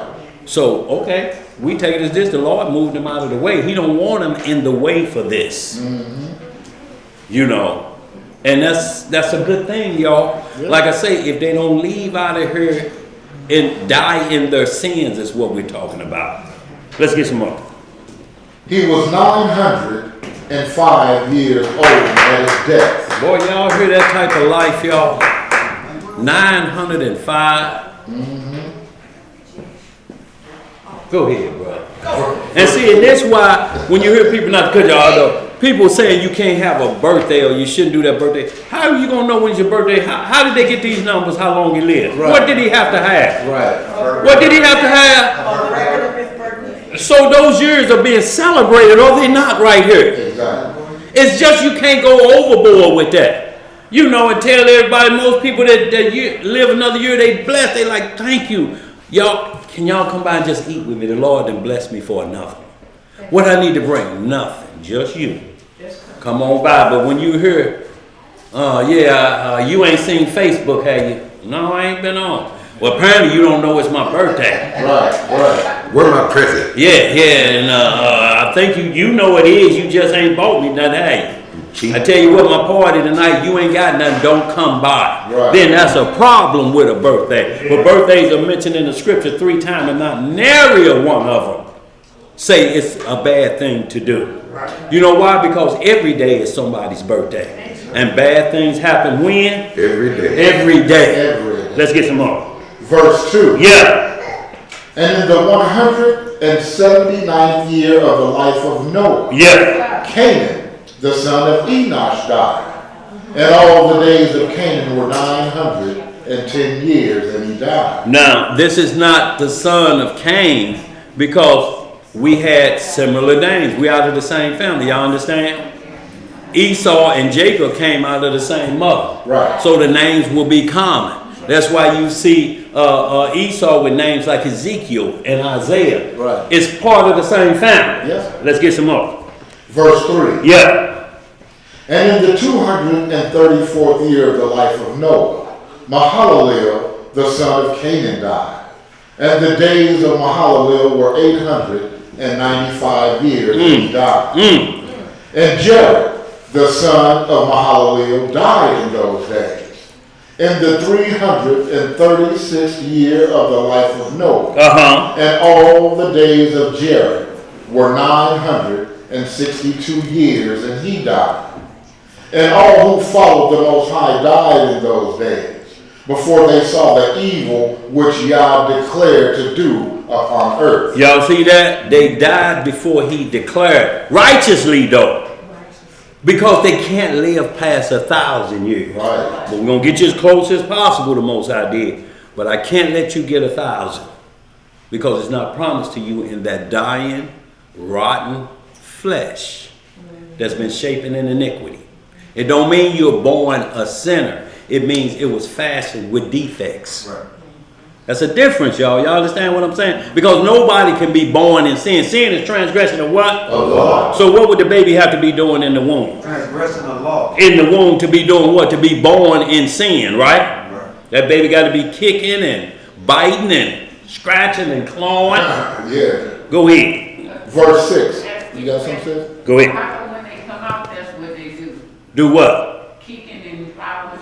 You're kicking holler too when you're trying to get your breath. Look, if I held my hand over your nose and mouth, you'll be kicking like Bruce Lee. But I'm just saying, that's not considered like born in sin, coming out, fighting, trying to, Well, what you were saying is then they would technically have to learn how to breathe out of water in this world. See, they're living in water there. They're not even breathing in there. They're breathing inside of water because they're connected that way. So when the water breaks, then they got to come out of here and then deal with this. Well, if you've been living underwater your whole life, so now we got to clear that out and let you breathe the common air now. that's not a negative as well. Oh, no doubt about it. That's life. The only negative part would be is like Job said, the pains he was having years later. He said, why didn't I die as a miscarriage before the light came to me? I wish I would have died before the 9 months was up, versus to come out and see light and then I'm losing myself through this pain and suffering. But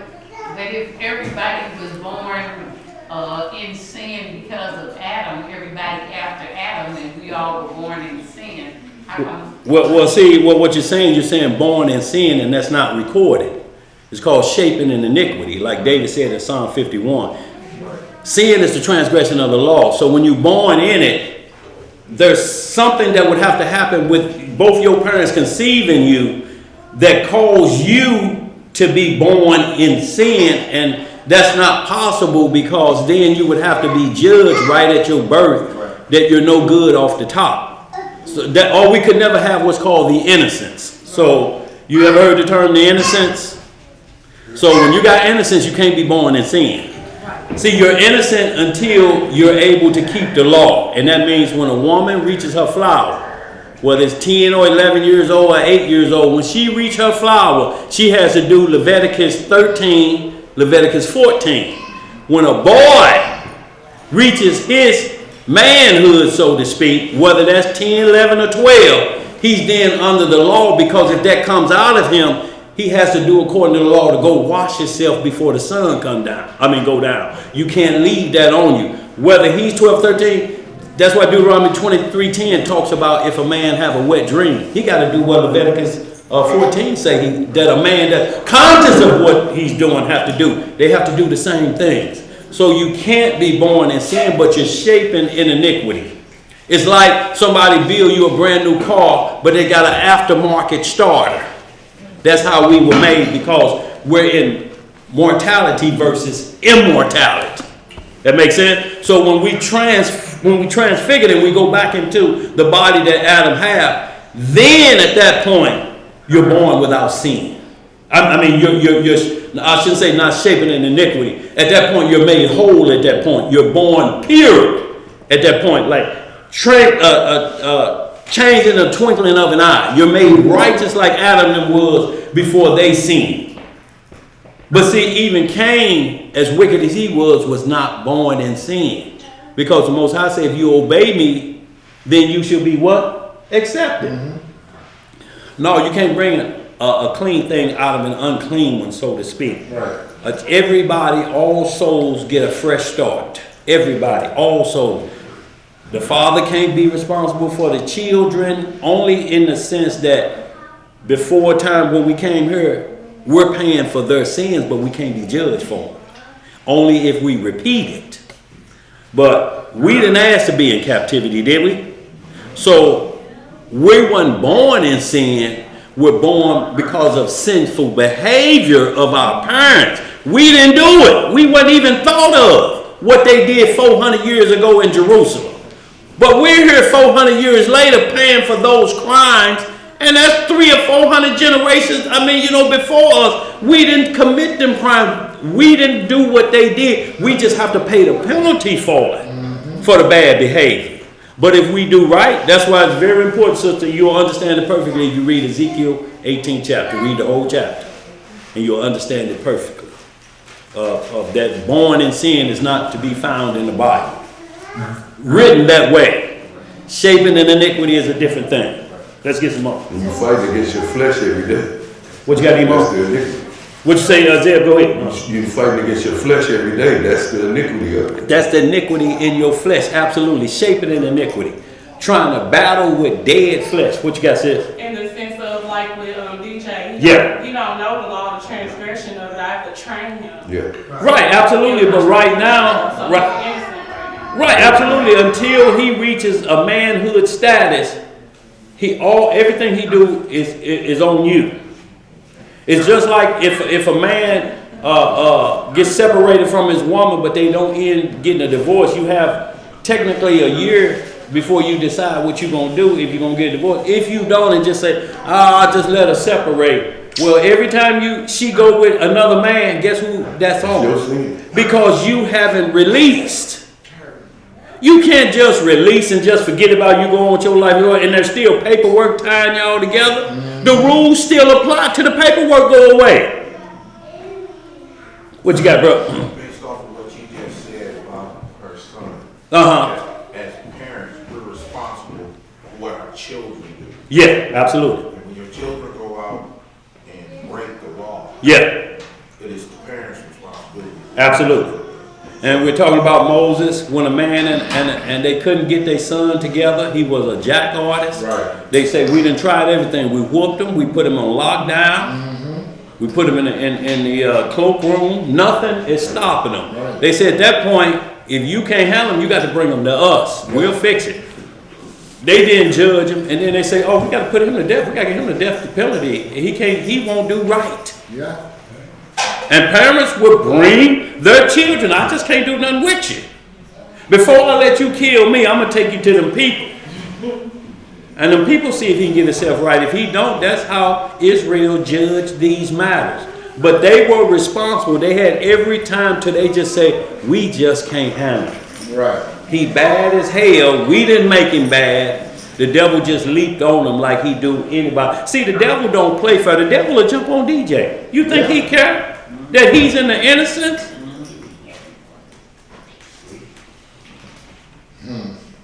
The devil, if he can get him to act like Finster, to just get up on that table and kick Mike in the head, and then fire up a cigarette. What am I doing? No, yo. So here's another. Yeah, go ahead, Eva. Due to the fact that when we were born, you said we were born in a mother's sack. Yeah. And which is true. And the last couple classes, I heard you talking about how there were two brothers, they were warring with one another. Esau and Jacob. Yeah. In the mother's womb. And they were warring with one another. Yeah. Well, they were warring in that sack.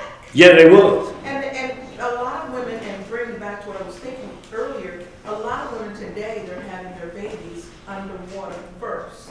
So when they have their babies, they're giving birth in the tub. Yep. Or such as so that they themselves, when they come out, they can breathe in the air the first time, and they showed the midwives doulas how to do that. Yeah. And Well, it's safer for the baby. absolutely. Look, you can YouTube right now. Mothers throwing 2 months old, 3 in the water. They swimming already underwater. And no lessons. They just put them in there and they automatically adjust and adapt to the water. And they'll be underwater like this, y'all. And you'll be like, how are they holding their breath? Well, they just come out of that situation. Now you jump in there and try and see what happens. Boy, you be putting up one finger and two, boy, down for the third time. You think they kick it when they come out? Yeah. You're gonna be kicking way worse. But that's what it is, y'all. So now the only problem with birth is because of it being born, shaping in iniquity. The mother or the baby can die at birth, but that has nothing to do with them being wicked. Even though you see the wicked are estranged as soon as they come out of the womb, it don't mean that. It just means their teaching from their youth will be that. See, we got two sides. One teaches about the Lord. Another, who's into Satanism, will start teaching their children from the youth all the way up about the devil. You know, instead of buying them gifts or giving them a Bible, they give them a book of shadows. Give them a Ouija board instead of a Tonka truck. So now you see their esteem from the womb because they're training them to serve the devil from that age. Like we train them to serve the Lord, but you can't be born evil. Right. It's impossible for that to happen because then there's no redemption plan or no chance to do right. If you started out wrong, you're going to end wrong. It's like David had the first child with Bathsheba illegally after he killed her husband and saw her on the rooftop. If that was a boy child, it only lived 7 days. The 8th day it would have had to been what? So the Most High said, no, I can't bring him in to the covenant like this. But that child wasn't born evil because of their act. So the Most High said the child became sick. And David said he fasted and prayed while the child was sick. And when the child died, he said, is he dead? They said, yeah. He said, I know. He said, bring me something to eat. They said, you gonna ready to eat? He said, look, what else can I do? I prayed for him while he was alive, but he said, he can't come back to me, but what am I gonna do? Go where? I'm gonna go to him. And David ain't talking about going to the lake of fire. Right. He talking about going where the innocents go, to the kingdom. I can only go to him. He can't come back here. As bad as this sounds, give me a little meat and eggs right quick, y'all. I've been fasting. I'm a little hungry. But he was fasting for life. Once the life gone, y'all, we got to cut it off so we don't mourn forever because we can't fast them back to life. Right. You'll be joining them. You try that. Where we at? Go ahead. Last point. I know that you're saying that they throw babies back into the pool after, when they teach them how, that babies go how to swim automatically. Well, that's what we're saying. So that's not a problem for them, because they're adapting to what they come out of. Yeah. Look, just think of it this way, perfectly. The earth came out of what at the beginning? Water. So, and what came from, where did we come from after they came out of water? We came from earth, didn't we? Yeah. Or dust of the earth. See, it never really say we came from dirt. We came from dust. Dust is the remnant of dirt. So we come from remnant, almost nothing. Right. But we come out of the water the same way, y'all. Y'all understand? This don't mean like some teach the doctrine that men are born and we come out of the water. Didn't no man come out of water. He didn't bring the man out of water. That ain't what Genesis 1:26 say. No. That man was standing on earth. Dust of the earth. Eve was made out of the what? The earth, and it wasn't underground, was it? No. You ever seen dust underwater? That's mud, ain't it? Or quicksand, ain't it? Let's get some more, bro. Go ahead. All right, family. Back in the book of Jasher, Yeah. chapter 5. Shalom, y'all. Shalom, y'all. And verse 5. Yes, sir. And all who followed the Most High died in those days, before they saw the evil which Yah declared to do upon the earth. And after the lapse of many years, in the 480th year of the life of Noah, when all those men who followed the Most High had died away from amongst the sons of men. Yes, sir. And only Methuselah was then left. Yah said unto Noah and Methuselah, saying, Speak ye, and proclaim to the sons of men, saying, Thus saith the Most High, return from your evil ways. What verse you in? In 7. Okay. Return from your evil ways and forsake your works. Mm-hmm. And the Most High will repent of the evil that he declared to do to you, so that it shall not come to pass. Verse 8. Yeah. For thus saith the Most High, behold, I give you a period of 120 years. Y'all see that? So your life is considered when he have to cut time off.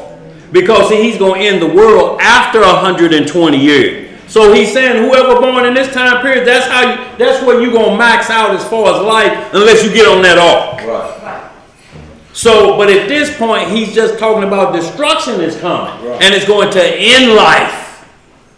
Nobody will live past 120 years when I put the edict down. No one, except for those who get on the ark. Let's get some more. If you will turn to me. If you will do what? Turn to me. And forsake your evil ways. Then will I also turn away from the evil which I told you. And it shall not exist, saith the Most High. And Noah and Methuselah spoke all the words of the Most High to the sons of men, day after day, constantly speaking to them. Y'all see that? Constantly, y'all, it never ends. This is enduring until the end. Exactly. Constantly before that. This ain't just started on this side of the flood. Men understood what it was then. You know, every day, every hour, this is the route I have to go to ensure that I can get that 1,000 years starting out the gate. Right now, y'all, what's happening, Tuba? Oh boy, I thought you just said it and drop, but you had that look. Don't be doing that. Go ahead, bro. Verse 10. Yeah. But the sons of men would not hearken. What the sons of men would do? Would not hearken to them, nor incline their ears to the words. And they were stiff-necked. So y'all think this started with Israel? Y'all disobedient. This is what we're talking about. This gospel is not about the Israelite. It's not the Israelite gospel. It's the gospel of the Messiah given by his Father, but put in the hands of the nation of Israel who happen to be chosen. You get no Israelite privilege. And being stiff-necked is passed down. The devil introduced stiff-neck. Get some more. Verse 11. Yeah. And the Most High granted them a period of 120 years, saying, if they will return, then will Yah repent of the evil, so as not to destroy the earth. Noah, the son of Lamech, refrained from taking a wife in those days to beget children, for he said, surely now Yahweh will destroy the earth. Wherefore then shall I beget children? So this is a conflict that a lot of people will have because they say, why should I have a child and we in the last days? Right. You know, but the Most High say, well, there was a commandment before this day. It was called be fruitful and multiply. This don't stop because of bad time. You could bear the son that will lead many to a certain position. You understand what I'm saying? Yeah. So you can't look at it like that from that perspective that it's getting so bad out here, I just don't want to. Well, bad may pass you up and then you want a child and can't have one. Let's get some more. Verse 13. Yeah. Where we at? We're in Jasher chapter 5, verse 13. Yep. Y'all got them smartphones, y'all. Make them smart. Verse 13. Yeah. And Noah was a just man. What was Noah? He was a just man. He was perfect in his generation. That's right. And the Most High chose him to raise up seed from his seed upon the face of the earth. And the Most High said unto Noah, take unto thee a wife. How many? A wife. Okay. And beget children. For I have seen thee righteous before me in this generation. So, contrary to belief, when you hear people try to run the thing, no other culture does this but the Western culture, where they say one man, one woman. And then they try to quote the Bible of men who had multiple wives, but they don't quote the beginning of life, the destruction, and the beginning of life again. If it was a God-ordained right for a man to have 7 women, then there would have been 28 women on the ark. Not 4 men and 4 women. If it would have been 28 women and 4 men. Because that would be starting a new, Right. if that's what he wanted. But he didn't want it like that. He started off with Adam, was with the same woman 930 years. Y'all understand that? If we can get 30 minutes out of a marriage, we good. That was 930 years. Yeah, they had problems. Noah, same woman. Ham, Shem, and Japheth, given one woman to start planet Earth over. He don't need multiplying like that. See, because what we don't understand is Eve would have had single childs, but because of the sin, she had multiple conceptions was one of her punishments. So you're going to get double the pain of childbirth. When you get through hollering after that first one, you think you've been split wide open and hooting and hollering to the gates of hell. Guess what? Number 2 ready to come out. And you're going to holler some more because of what the fruit y'all ate in the garden. Multiple conceptions. That means multiple deliveries, don't it? Yeah. Let's get some more. Verse 15. Yeah. And thou shalt raise up seed, Uh-huh. and thy children with thee, in the midst of the earth. Uh-huh. And Noah went and took a wife, and he chose Naomi, the daughter of Enoch. Uh-huh. And she was 580 years old. Boy, y'all talking about a bride. Woo. It don't matter. Y'all understand? It don't matter how old he is from out of your flower till that time. And look, when we talk about your parents still have control over you, your parents still have control over you while you're in your flower in their house, because they can't let you go to an individual without some protection. Like when Abraham sent Eliezer to get Rebekah for Isaac, she was 10 years old. He didn't marry her at 10. When you keep reading the story, you see they sent her nurse with her. That's right. Big Mama went with her. Right. She kept Isaac at bay. Oh, bro, no, you can't do this. She too young. Her walls are not built up, meaning her breasts are not ready to support a baby. Nor is their pubic where it should be. Mm-hmm. It's the same thing the Most High said to us when he married us in Ezekiel 16 chapter. He said, when I took you, you were naked and burned up in that land of Canaan, and I washed you with water, and I did not spread my skirt over you till the time of love came, when your walls was built up. Then I spread my skirt over you. Thank you. Ain't no pedophile doctrine with this. See, the doctrine that imitates this, like to spread their skirt over 8, 9 years old. And that's what's happening today with the pictures they releasing of Trump and them at the party. One picture they show Epstein sitting there and just a youngin' laying on the couch, knocked out, boy, like she full of that puffy dipper or that puffy Mickey. Just laying out on the couch, and he just sitting there looking at her. Y'all see, because the devil is the opposite. The Most High said, if you touch a child, might as well put a millstone around your neck. They start at 600 pounds. Their doctrine is the opposite. They say, if you mess with a child, that proves you want to be with me. I'm going to give you everything you ask for. That's what the devil say. But you can't get caught, because I ain't going to show up to court with you. Let's get some more. Verse 16. Yeah. And Noah was 498 years old when he took Naomi for a wife. So he had an older woman. Yeah. Okay, go ahead. Yeah. What you say? That's the old lady. Yeah. Go ahead. And Naomi conceived and bare a son. And he called his name Japheth, saying, Yah has enlarged me in the earth. And she conceived again and bare a son. And he called his name Shem, saying, Yah has made me a remnant to raise up seed in the midst of the earth. Y'all see how when people are born, it's for that period? Right. See, the world has just ended. So he saved me to have this boy to restart life. So people understood that. We just don't understand it today. Right. We want to live forever. Don't know the dispensation, don't know what time is at hand. That's why I say the mark of the beast gonna come like a thief in the night for those who are not watching. Let's get some more. We're gonna read it down to 22.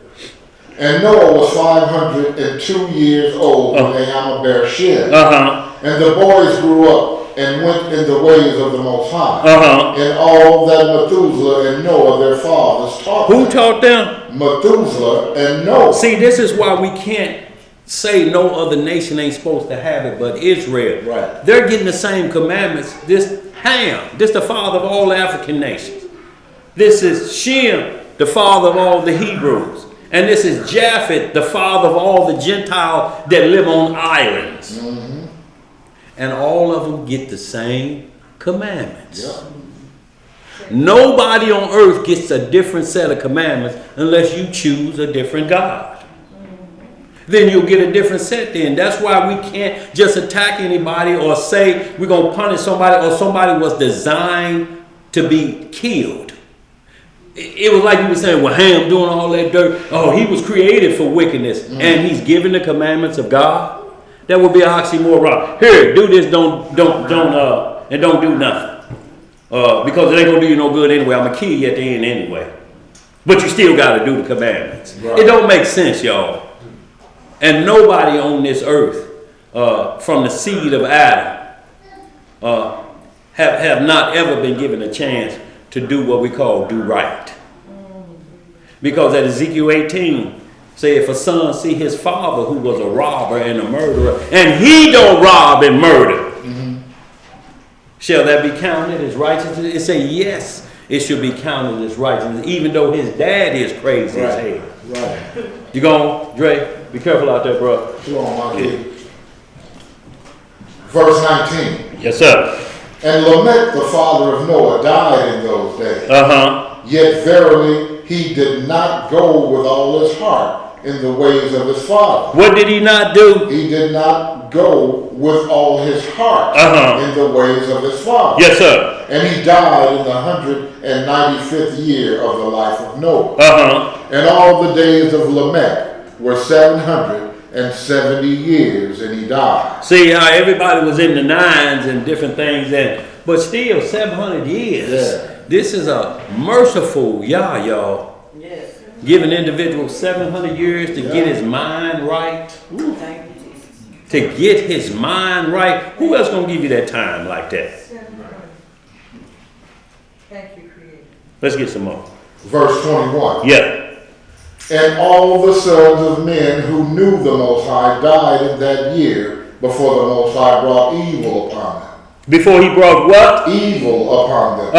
For the Most High willed them to die. What did he do? He willed them to die. So as not to behold the evil that Yahweh would bring upon their brothers and relatives, as he had so declared to do. Upon their brothers and relatives. Yeah. Y'all see that? And he willed the righteous to death. He like, it's time for y'all to take the dirt now. Right. Just like we just read Daniel 12 chapter. It's time for y'all to go to sleep. Look, what I got planned over there, I don't need y'all a part of that. I just needed y'all for right before the flood. Right. But I got to put you down because I only got a certain few that's getting on that ark.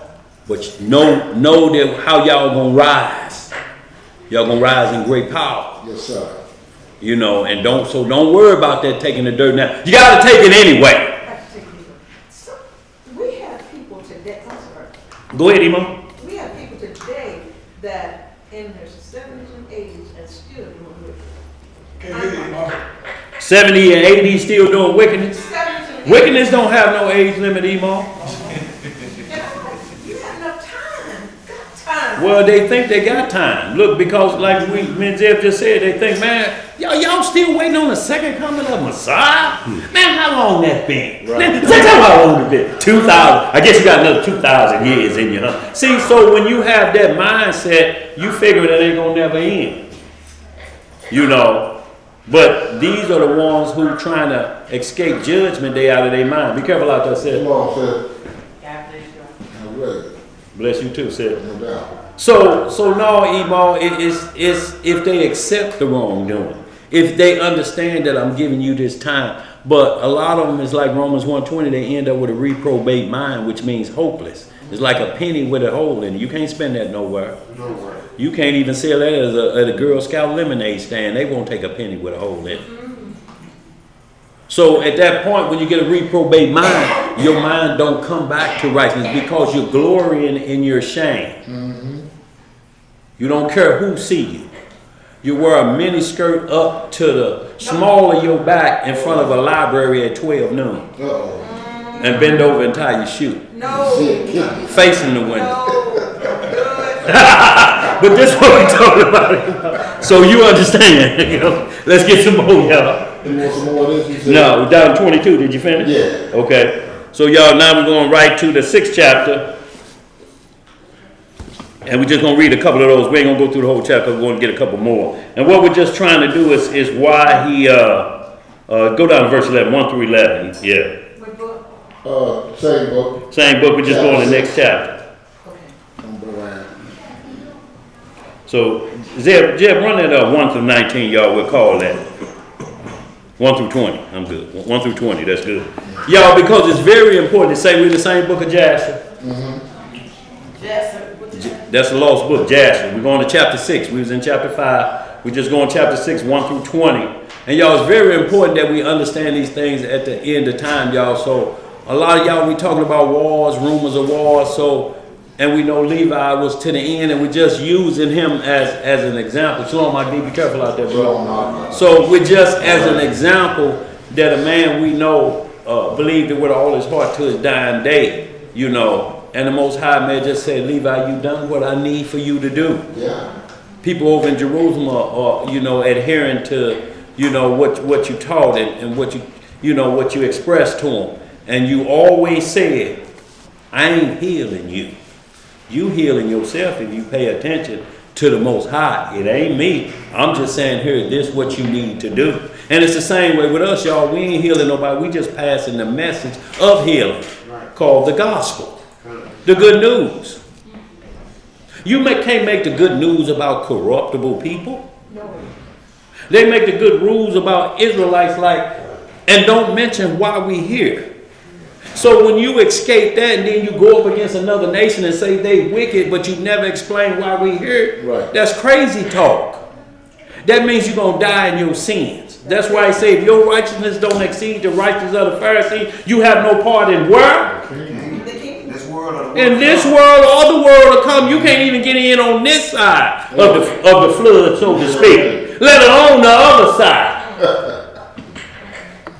Let's get some more. The book of Jasher, chapter 6, verse 1. At this time after death, Methuselah, the Lord said to Noah, go you with your household into the ark. Behold, I will gather all the animals of the earth to you, the beasts of the field and the birds of the air, and they will all come and surround the ark. And you will go and seat yourself by the doors of the ark, and all the beasts, the animals, and the birds will assemble and place themselves before you. So who giving the orders to the beast? Noah ain't. We ain't making Noah no God. He said, I already got them in lock. They going to do what I tell them. They going to handle that business. You know, they going to come to you. You don't have to go get them. They going to come to you. Go ahead, bro.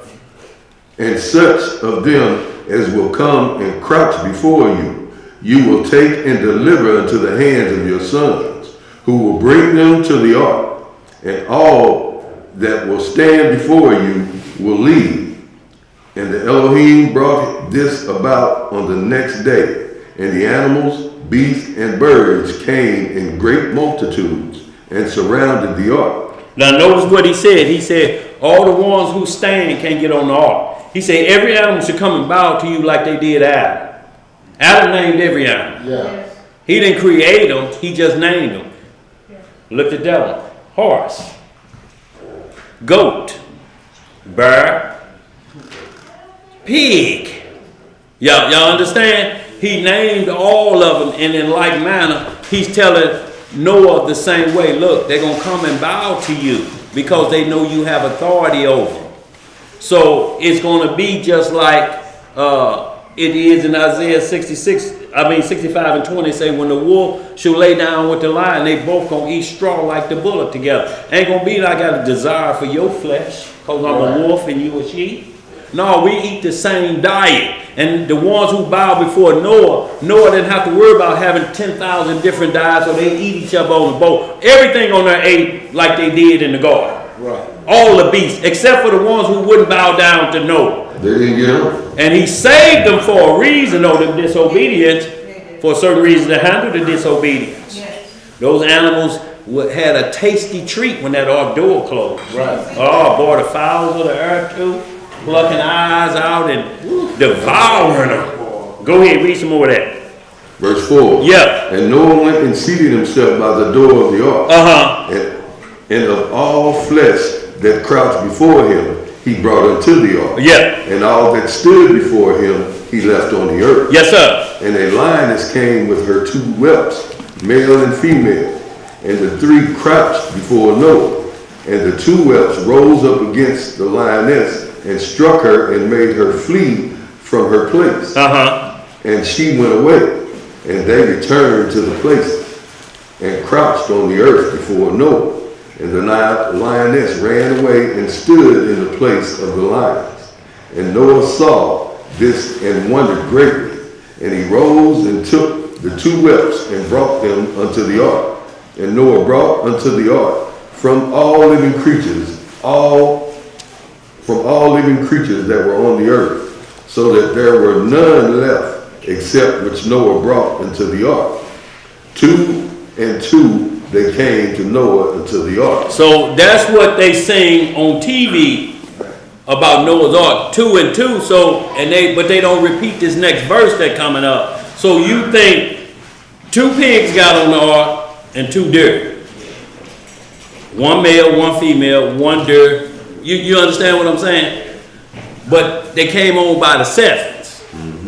You know, which we're going to read next verse. Go ahead, Zed. But from the clean animals. But from the what? From the clean animals and clean birds, he brought 7 couples as Yah had commanded him. And all the animals and beasts and birds were still there. And they surrounded the ark at every place. And the rain had not descended until the 7 days after. And on that day, the Lord caused the whole earth to shake, and the sun darkened. Don't that sound just like Matthew 24? Yeah. See, this is why it's saying it's going to be like the days of Noah, y'all. The same thing is going to take place. We're going to see men leaving this earth, you know, and you're going to be wondering, why, man, what happened? Man, no, they died. They told you got to go to sleep now. Right. Y'all, we may get that message in our sleep. Yeah. And look, this body dies, but guess what?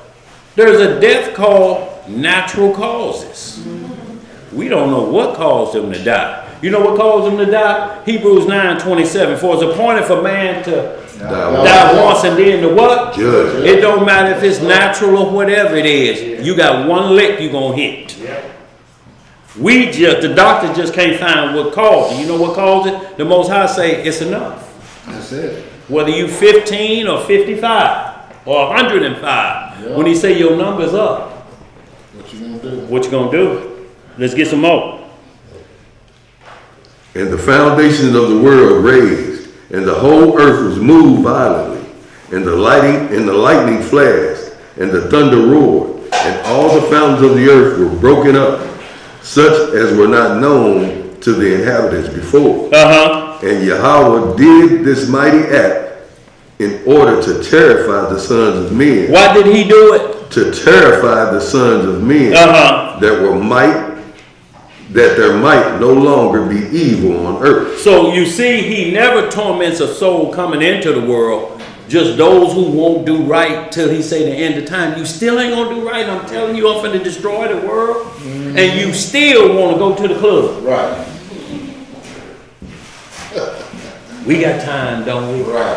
For real, man. Club closing early tonight. Yeah. Let's get some more. Yeah, but you gonna leave before that. Yes, go ahead. Verse 12. Yeah. And still the sons of men. And still what? And still the sons of men would not return from their evil ways.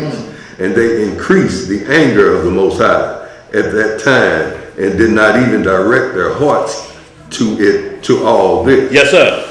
And at the end of 7 days, in the 600th year of the life of Noah, the waters of the flood were on the earth, and all the fountains of the deep were broken up, and the windows of heaven were open, and the rain was on earth 40 days and 40 nights. Now that verse 14 said the fountains of the deep was opened up. So just picture every fire hydrant is storming. and every fire hydrant in your city get hit with a hammer or run over by a car. Right. So all that water that's shooting up like that, it was shooting up from the bottom and coming down at the top at the same time for 40 days, a torrential downpour. And people say, can't no water like that flood the earth. We got floods in what's that, Western Washington right now. And that ain't up but 20 minutes of rain, Yep. and they flooded out in the wintertime. Say it's gonna take 3 days for it to go down. 3 days for that to go down, that was 20 minutes of work. And you're talking about 40 days and 40 nights of a thunderstorm, a torrential downpour, earthquakes happening at the same time. The whole earth is moving, water coming up from the bottom and the top, and you don't think that can flood. And yet here we got people in the FEMA camps right now because of what just happened for 20 minutes of flood water. Y'all don't y'all know it's gonna be 16 degrees tomorrow. If we get flooded out tomorrow, that's gonna be a terrible time. Yeah. What can you do cold and wet? Catch hypothermia. Boy, look here, go ahead, bro. Verse 15. And he's even merciful in that, because when you get to a certain point of freezing, you don't feel anything anymore. Just like fire won't burn you up, it's the smoke that take your breath. Then your flesh get burned up. Go ahead. Unless you just throw it into a flame of fire. That's a difference. Right. Let's get some more. And Noah and his household and all the living creatures that were with him came into the ark on account of the waters of the flood. And all the living creatures that were with him came into the ark on account of the waters of the flood. And the Lord shut him in. And all the sons of men that were left on the earth became exhausted through evil on the account of the rain. For the waters were coming more violently. How were they on the coming? earth, more violently on the earth. And the animals and beasts were still surrounding the ark. And the sons of men assembled together, about 700,000 men and women. And they came to Noah at the ark. And they called to Noah, saying, open the door. What they holler? Open the door for us, that we may come to you in the ark. And why will we die? Yeah, so it's the same thing like the 10 virgins. Shalom, Margaret. 5 of them had oil in their lamp, 5 of them didn't. And what they start saying, sell us some of your oil. See, always at the end, you want in. No, my brother, you got you got to go get your own. Let's get some more. You're going to finish that off at 21. And they called to Noah, saying, open the door for us, that we may come into the ark. And why will we die? And Noah answered them with a loud voice from the ark, saying, have you not all rebelled against the Most High? And said that he does not exist? What did they say, bro? And said that he does not exist? See, the fool say in his heart, there is no God. Y'all understand? Let's get some more. And therefore the Lord brought this calamity on you, to destroy and cut you off from the face of the earth. Is this not the thing that I spoke to you of 120 years back? And you would not listen to the voice of the Most High. What they say in verse, go ahead. And now you desire to live on earth. Yeah, now we'll look at verse 21. What they gonna say now? And they said to Noah, we are ready to return to the Lord. Yes, sir. Only open the door for us, that we may live and not die. Y'all read the rest of that, y'all. But see how it gets when it get crunch time. Open the door, please open the door. Y'all, when the door is closed, it's closed. Just like the marriage ceremony of the Lamb, that say when the door is closed, you can't come in. It's the same way with any wedding we get to practice now. Once all the guests are in, they close the door. You can't come in. Right. The bride is finna come in. You can't be coming in there like you in church with one finger up. Which side is the family or the groom? You ain't family on either side. Boy, look at it. Yeah, yes, sir. You know, one finger up like that's no. No, when they close them doors, you cannot come in and interrupt the ceremony. Let's get some more. Y'all, we got but 2 more, y'all. They short.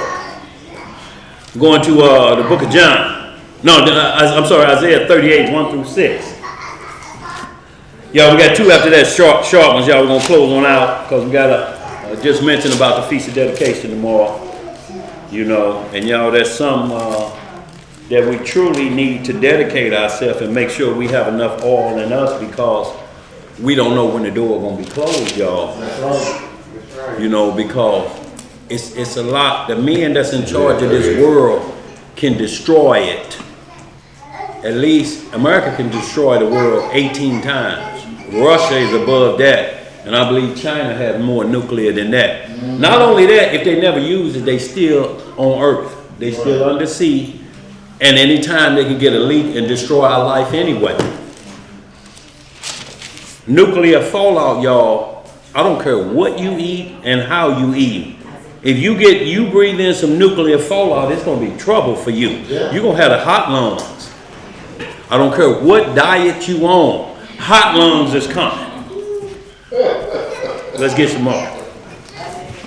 Isaiah chapter, Can a man take fire in his bosom and not be burned? Go ahead, bro. Isaiah chapter 38 verse 1. And y'all, and once again, y'all, we just speaking of an individual, a great king, y'all, who did many good works. This was the king that destroyed what's called Nehushtan. That was the serpent staff that Moses made in the wilderness in Numbers 24. Hezekiah had to destroy that. You know, we started worshiping that thing. Instead of understanding it was just a shadow for the Messiah. Right. Man, we started worshiping, man, putting gifts up under it, everything. This same Hezekiah was a righteous king in Judah, and it was time for him to depart.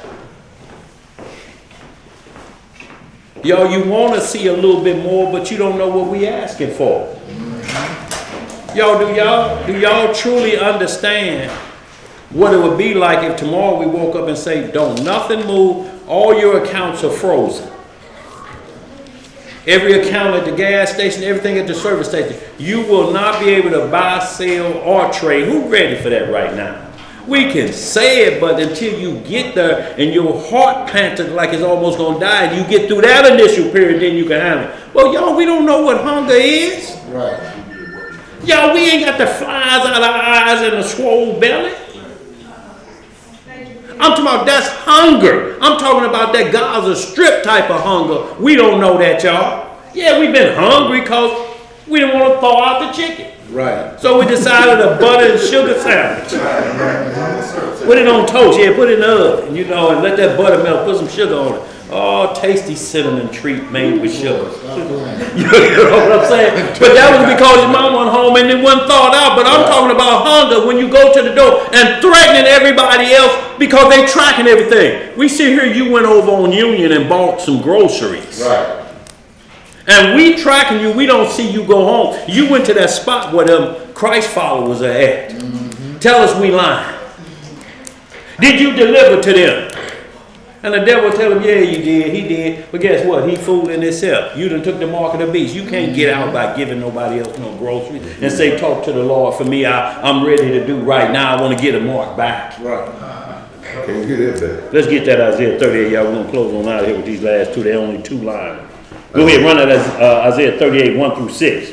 Isaiah chapter 38 verse 1. Yes, sir. In those days was Hezekiah sick unto death. How was he? Sick unto death. Y'all, that could be under a lot of different things. When you're sick unto death, you're in stage 4, whatever that problem is.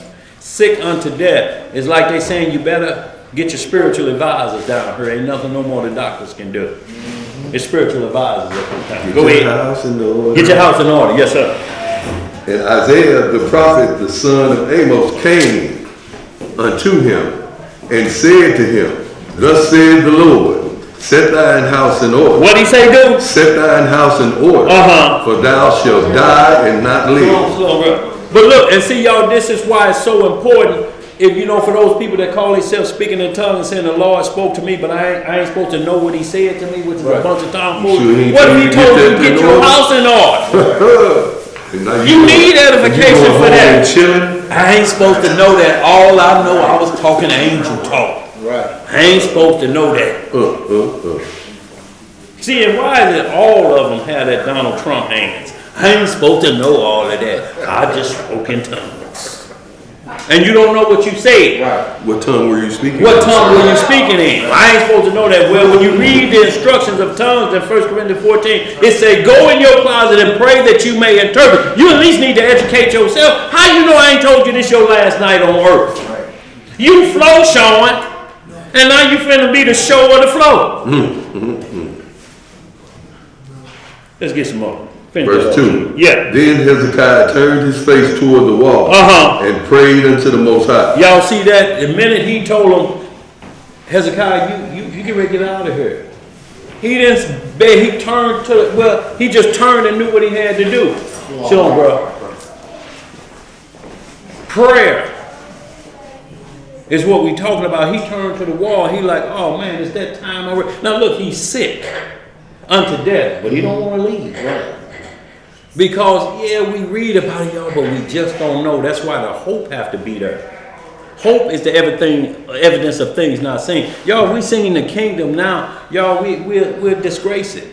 That's why I say I can't let y'all see it. Eyes have not seen what I got prepared for y'all. Y'all take what I seen. Y'all pull them eyes out of your head and sell them at the pawn shop. Get a load of these. Wait till you load them up. Right. You gonna see the kingdom. No, eyes have not seen. Let's get some more. Finish that off, Zed. Verse 3. Yeah. And said, remember now, O Elohim, I beseech thee, how I have walked before thee in truth and with a perfect heart, and have done that which is good in thy sight. Yes, sir. And Hezekiah wept. What did he do? He wept. Sore. Wept sore. Yeah. Then came the word of the Most High to Isaiah, saying, see, and Hezekiah, he knew it like, Hezekiah, you, that's all I need, bro. You good. We got to pass it down the line. You know, if we told you when Adam and them sinned, it's 5,500 years got to pass. You can't live that long. Ain't no man gonna live past 1,000. Hezekiah, it's time for you to go. And he wept bitterly. Y'all understand that? It's a different time when you get a prophet come to you and tell you, this ain't hospice. Right. This a prophet.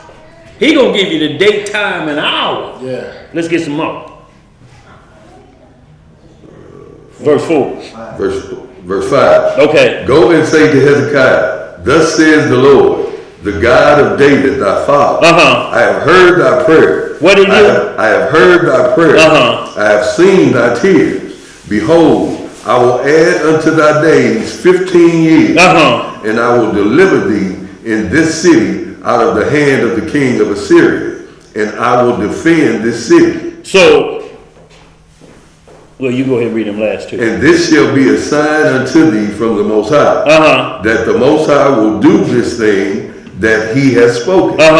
Behold, I will bring again the shadow of degrees, which is gone down in the sundial of Ahaz, 10 degrees backwards. So the sun returned 10 degrees, by which degrees it was gone down. That's verse 9 we call it. And the writing of Hezekiah, king of Judah, when he had been sick and was recovered of his sickness. See, and then he accepted the Most High, give me 15 more years, y'all.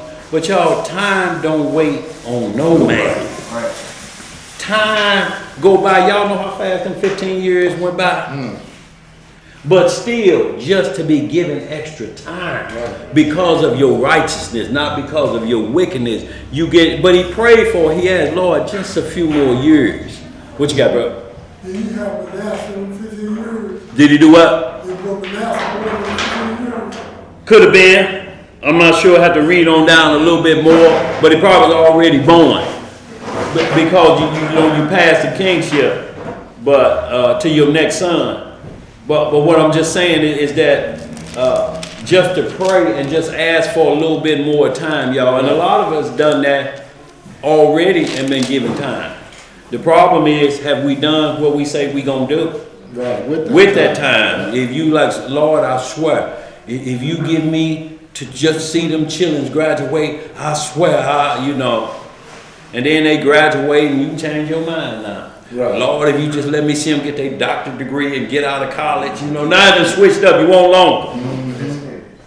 No, and he governs how long I'm gonna give you. He could have said 15 days, but 15 days is show better than that day. Yeah. But the deal was, he said, get your house in order. This is what we talking about. Get your house in order, getting everything lined up so it won't be no squabbling and fighting at the funeral.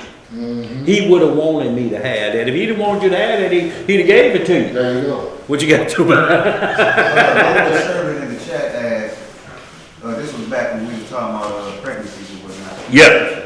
What's up with some women keeping the placenta? I've seen women keep the placenta for consumption. Should Hebrews be doing that? Well, to do what? To eat it? Yeah. See, and then now we move into some different levels on that. No, you know that sometimes they used it for anointing because there's some in this lost book. They say they say In the emphases, you'll see that they kept the Messiah's placenta and umbilical cord, and it actually was in part of the ointment that she poured on the Messiah's feet and wiped her hair with it. In a few of these lost books, they say that's where that ointment came from. It was from the Messiah's umbilical cord. That's what she did, mixed with some more oil, and she had it in that box since then. So when y'all get into that, but what else you saying? And that's in the infancy. Yeah, go ahead. They were saying, putting it back up there. And we're going to John 11:25, just 2 verses, and then John 5:19. They Yeah. say some women keeping the placenta. Yeah. Well, some, it's like almost these stem cells. You know, people think you can get a burst of adrenaline because it's coming from a newborn.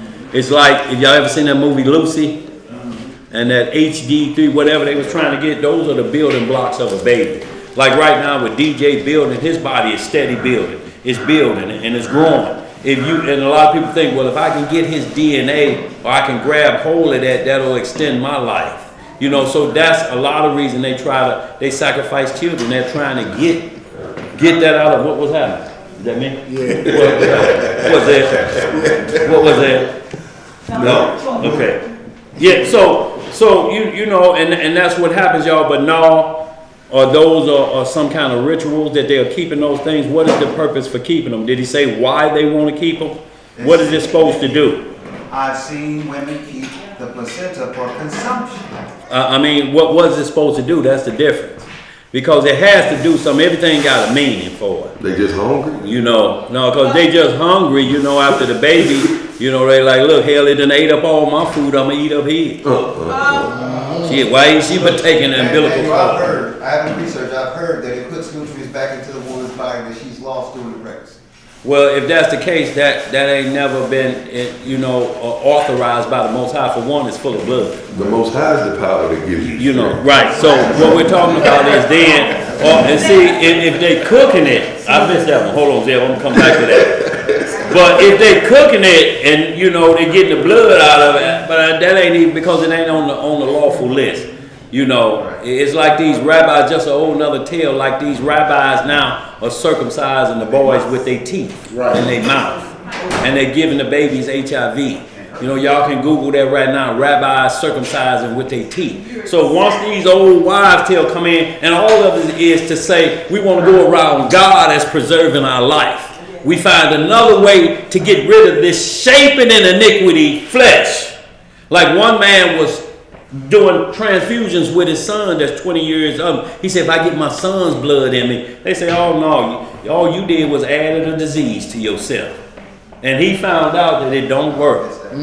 That blood is my son's blood. Right. I can't put his blood in my body and think that's going to change the way I am and grow up. Then your son going to grow up past you. Let's close out with these last two, y'all. John 11:25 and 26.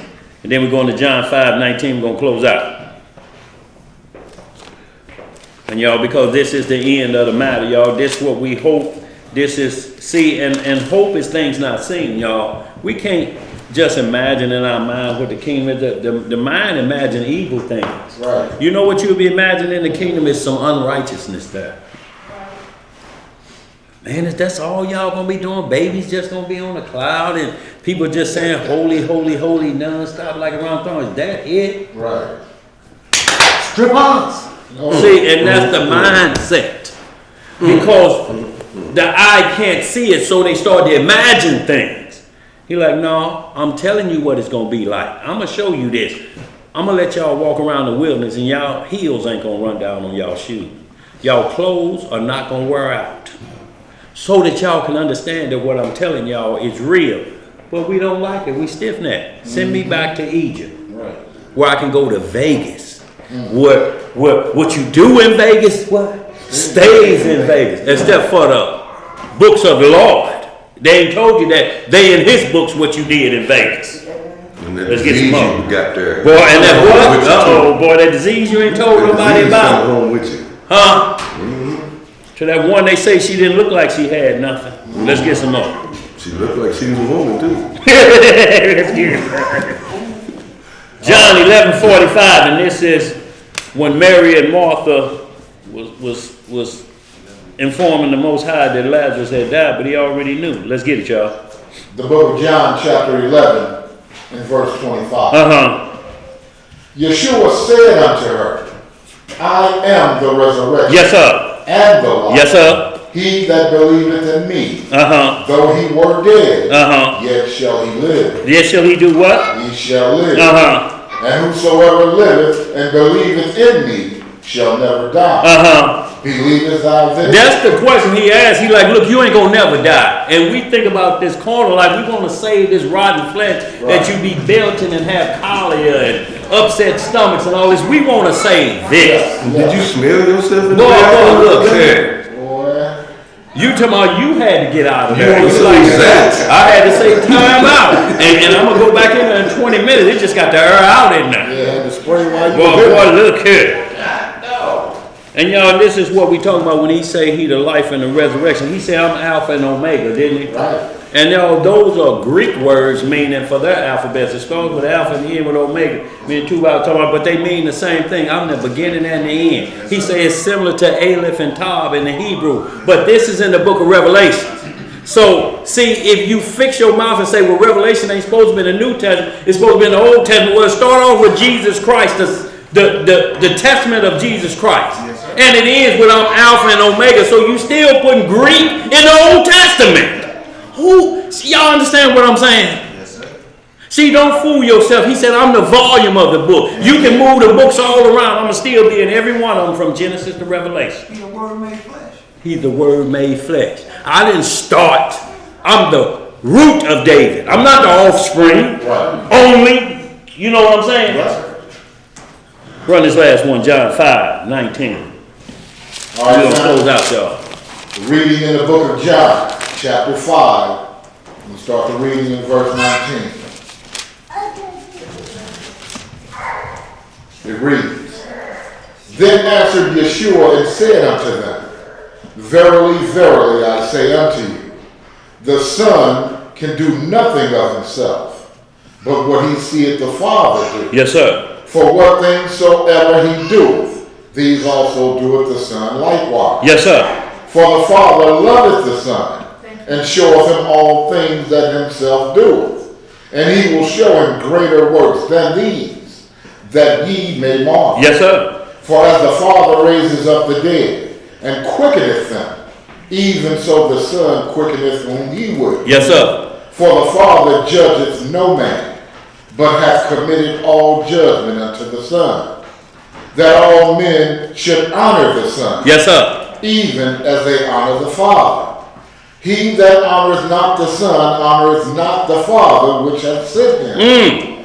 Verily, verily, I say unto you, he that heareth my word, and believeth on him that sent me, hath everlasting life, and shall not come into condemnation, but is passed from death unto life. What does he pass, bro? Passed from death unto life. Yes, sir. Verily, verily, I say unto you, the hour is coming, and now is, when the dead shall hear the voice of the Son of Yahweh, and they that hear shall live. For as the Father hath life in himself, so hath he given to the Son to have life in himself, and hath given him authority to execute judgment also, because he is the Son of Man. Yes, sir. Marvel not at this, for the hour is coming, in the which all that are in the grave shall hear his voice, and shall come forth, they that have done good unto the resurrection of life, Yes, sir. and they that have done evil unto the resurrection of damnation. It's still going to be resurrection, ain't it? Yes, they are. Verse 30. Yep. I can of mine own self do nothing as I hear. I judge, and my judgment is just, because I seek not mine own will, but the will of the Father which hath sent me. Yes, sir. So with that, y'all, we're going to close on out. We got any questions or concerns? No, sir. Tomorrow, y'all, sundown, starts the Feast of Dedication, y'all. You can read about it in 2 Maccabees, John 10, you know, to get a full understanding of it. Y'all, so what you got, Sister Veronica? Brother Daniel, when I first came in, you were speaking in Joshua 5 and 6. And we were talking about 1,000 days is like 1,000 years is like one day to the Lord. to Yeah. the Lord. I forgot which book it was I was reading, but he had said the reason why Adam died before 1,000, because God said the day you eat up the fruit, you will die. Yeah. And since 1,000 years is like a day to him, Adam still died in that day. See, you understand that from a spiritual perspective. Yes. You understand what I'm saying? So that's very good, sis. So you understand it that it wasn't a 24-hour clock. Right. See, because the sun and the moon weren't kicked in for 24 hours.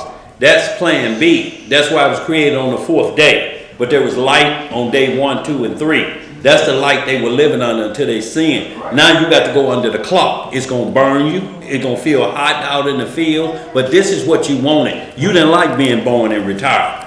This what you like, thorns and thistles. So get out of here. Get out of my house. Now when you get yourself cleaned up, you can come back in here. Ain't that what our parents tell us? You can't come back with the same behavior. No.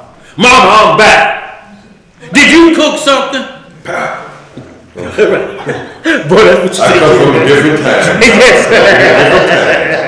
But yeah, absolutely, sister. But that's what it was. And now the days decrease. But because he's called the Ancient of Days. Yes. So 1,000 years, like I say, that's just like 24 hours to him because he's so ancient. And then time stopped in that. See, you get to the speed of light at 1,000 years. Once you speed of light, you go into another dimension. But the speed of light is 187,000 miles per second. That's how fast light moves. That's why when you in the light, you're out of time, what we would consider time zone. 187,000 miles a second. So how fast then is it in 60 seconds, which is a minute, and then 60 minutes, which is an hour? This is why they're saying the creation had to start billions of years ago. They're calculating from the speed of light.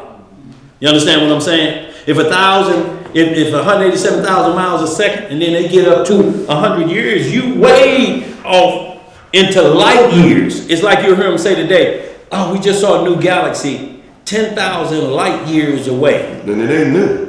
Boy, look, that's so far away. There's no reason for you to even be thinking about how far that is away.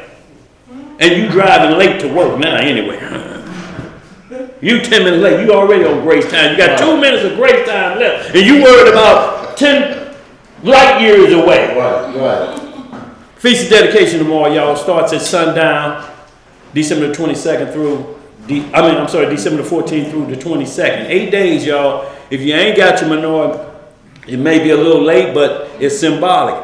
Get into Isaiah 11, where it talks about Christ, and in Revelation 1, Revelation 4, where he says these are the 7 spirits that represent Christ. So this is what it represents. Even though you like that in your home, if it ain't lit inside here, and you ain't got the 7 spirits of what Christ is about, understanding what they are, and got that light inside of you, that ain't gonna do you no good. What are the 7 spirits? Huh? You still understand what the 7 spirits 7 spirits are because they're in Isaiah 11, you know. Isaiah 11? It tells what Christ will come with the 7 spirits. And they like the fruits of the spirit that's mentioned in Galatians as well.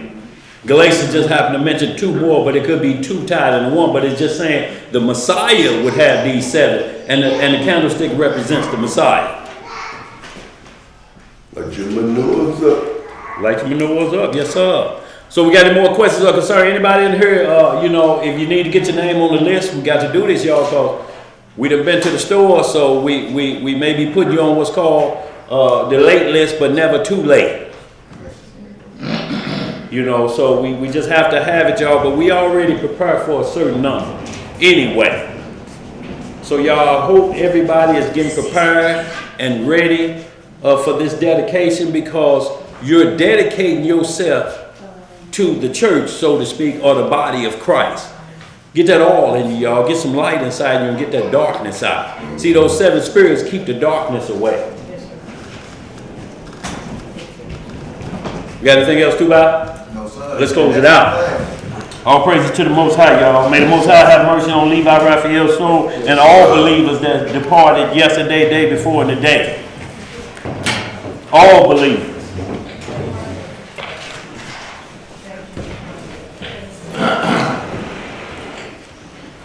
All right, family.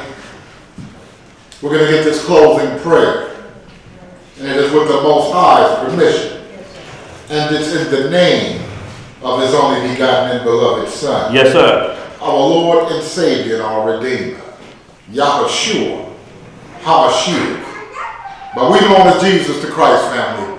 Long live the King. Long live the King. Reading in the book of Psalms, in the 90th chapter, it reads, Yes, sir. Master, thou hast been our dwelling place in all generations. Yes, sir. Before the mountains were brought forth, or ever thou hadst formed the earth and the world, even from everlasting to everlasting, thou art Yah. There you are. Thou turnest man to destruction, and sayest, Return, ye children of men, for 1,000 years in thy sight are but as yesterday when it's past, Yes, sir. and as a watch in the night.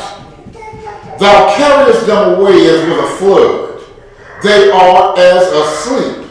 In the morning, they are like grass which groweth up. In the morning it flourisheth Yes, sir. and groweth up.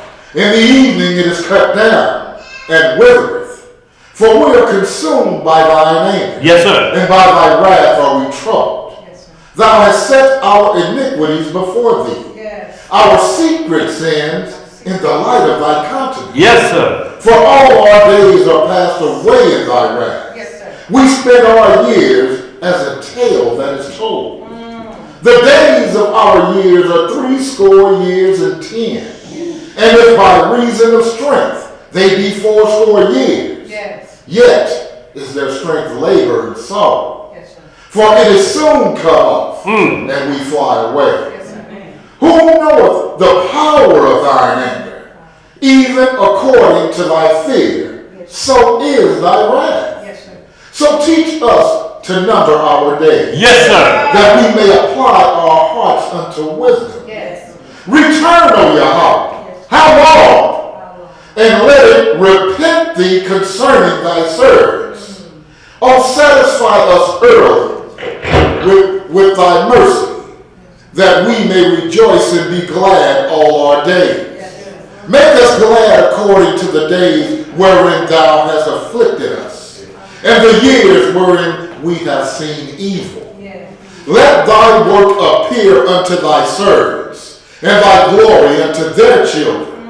And let the beauty of the Most High our Elohim be upon us. Yes, sir. And establish thou the work of our hands upon us. Yea, the work of our hands. Establish thou it.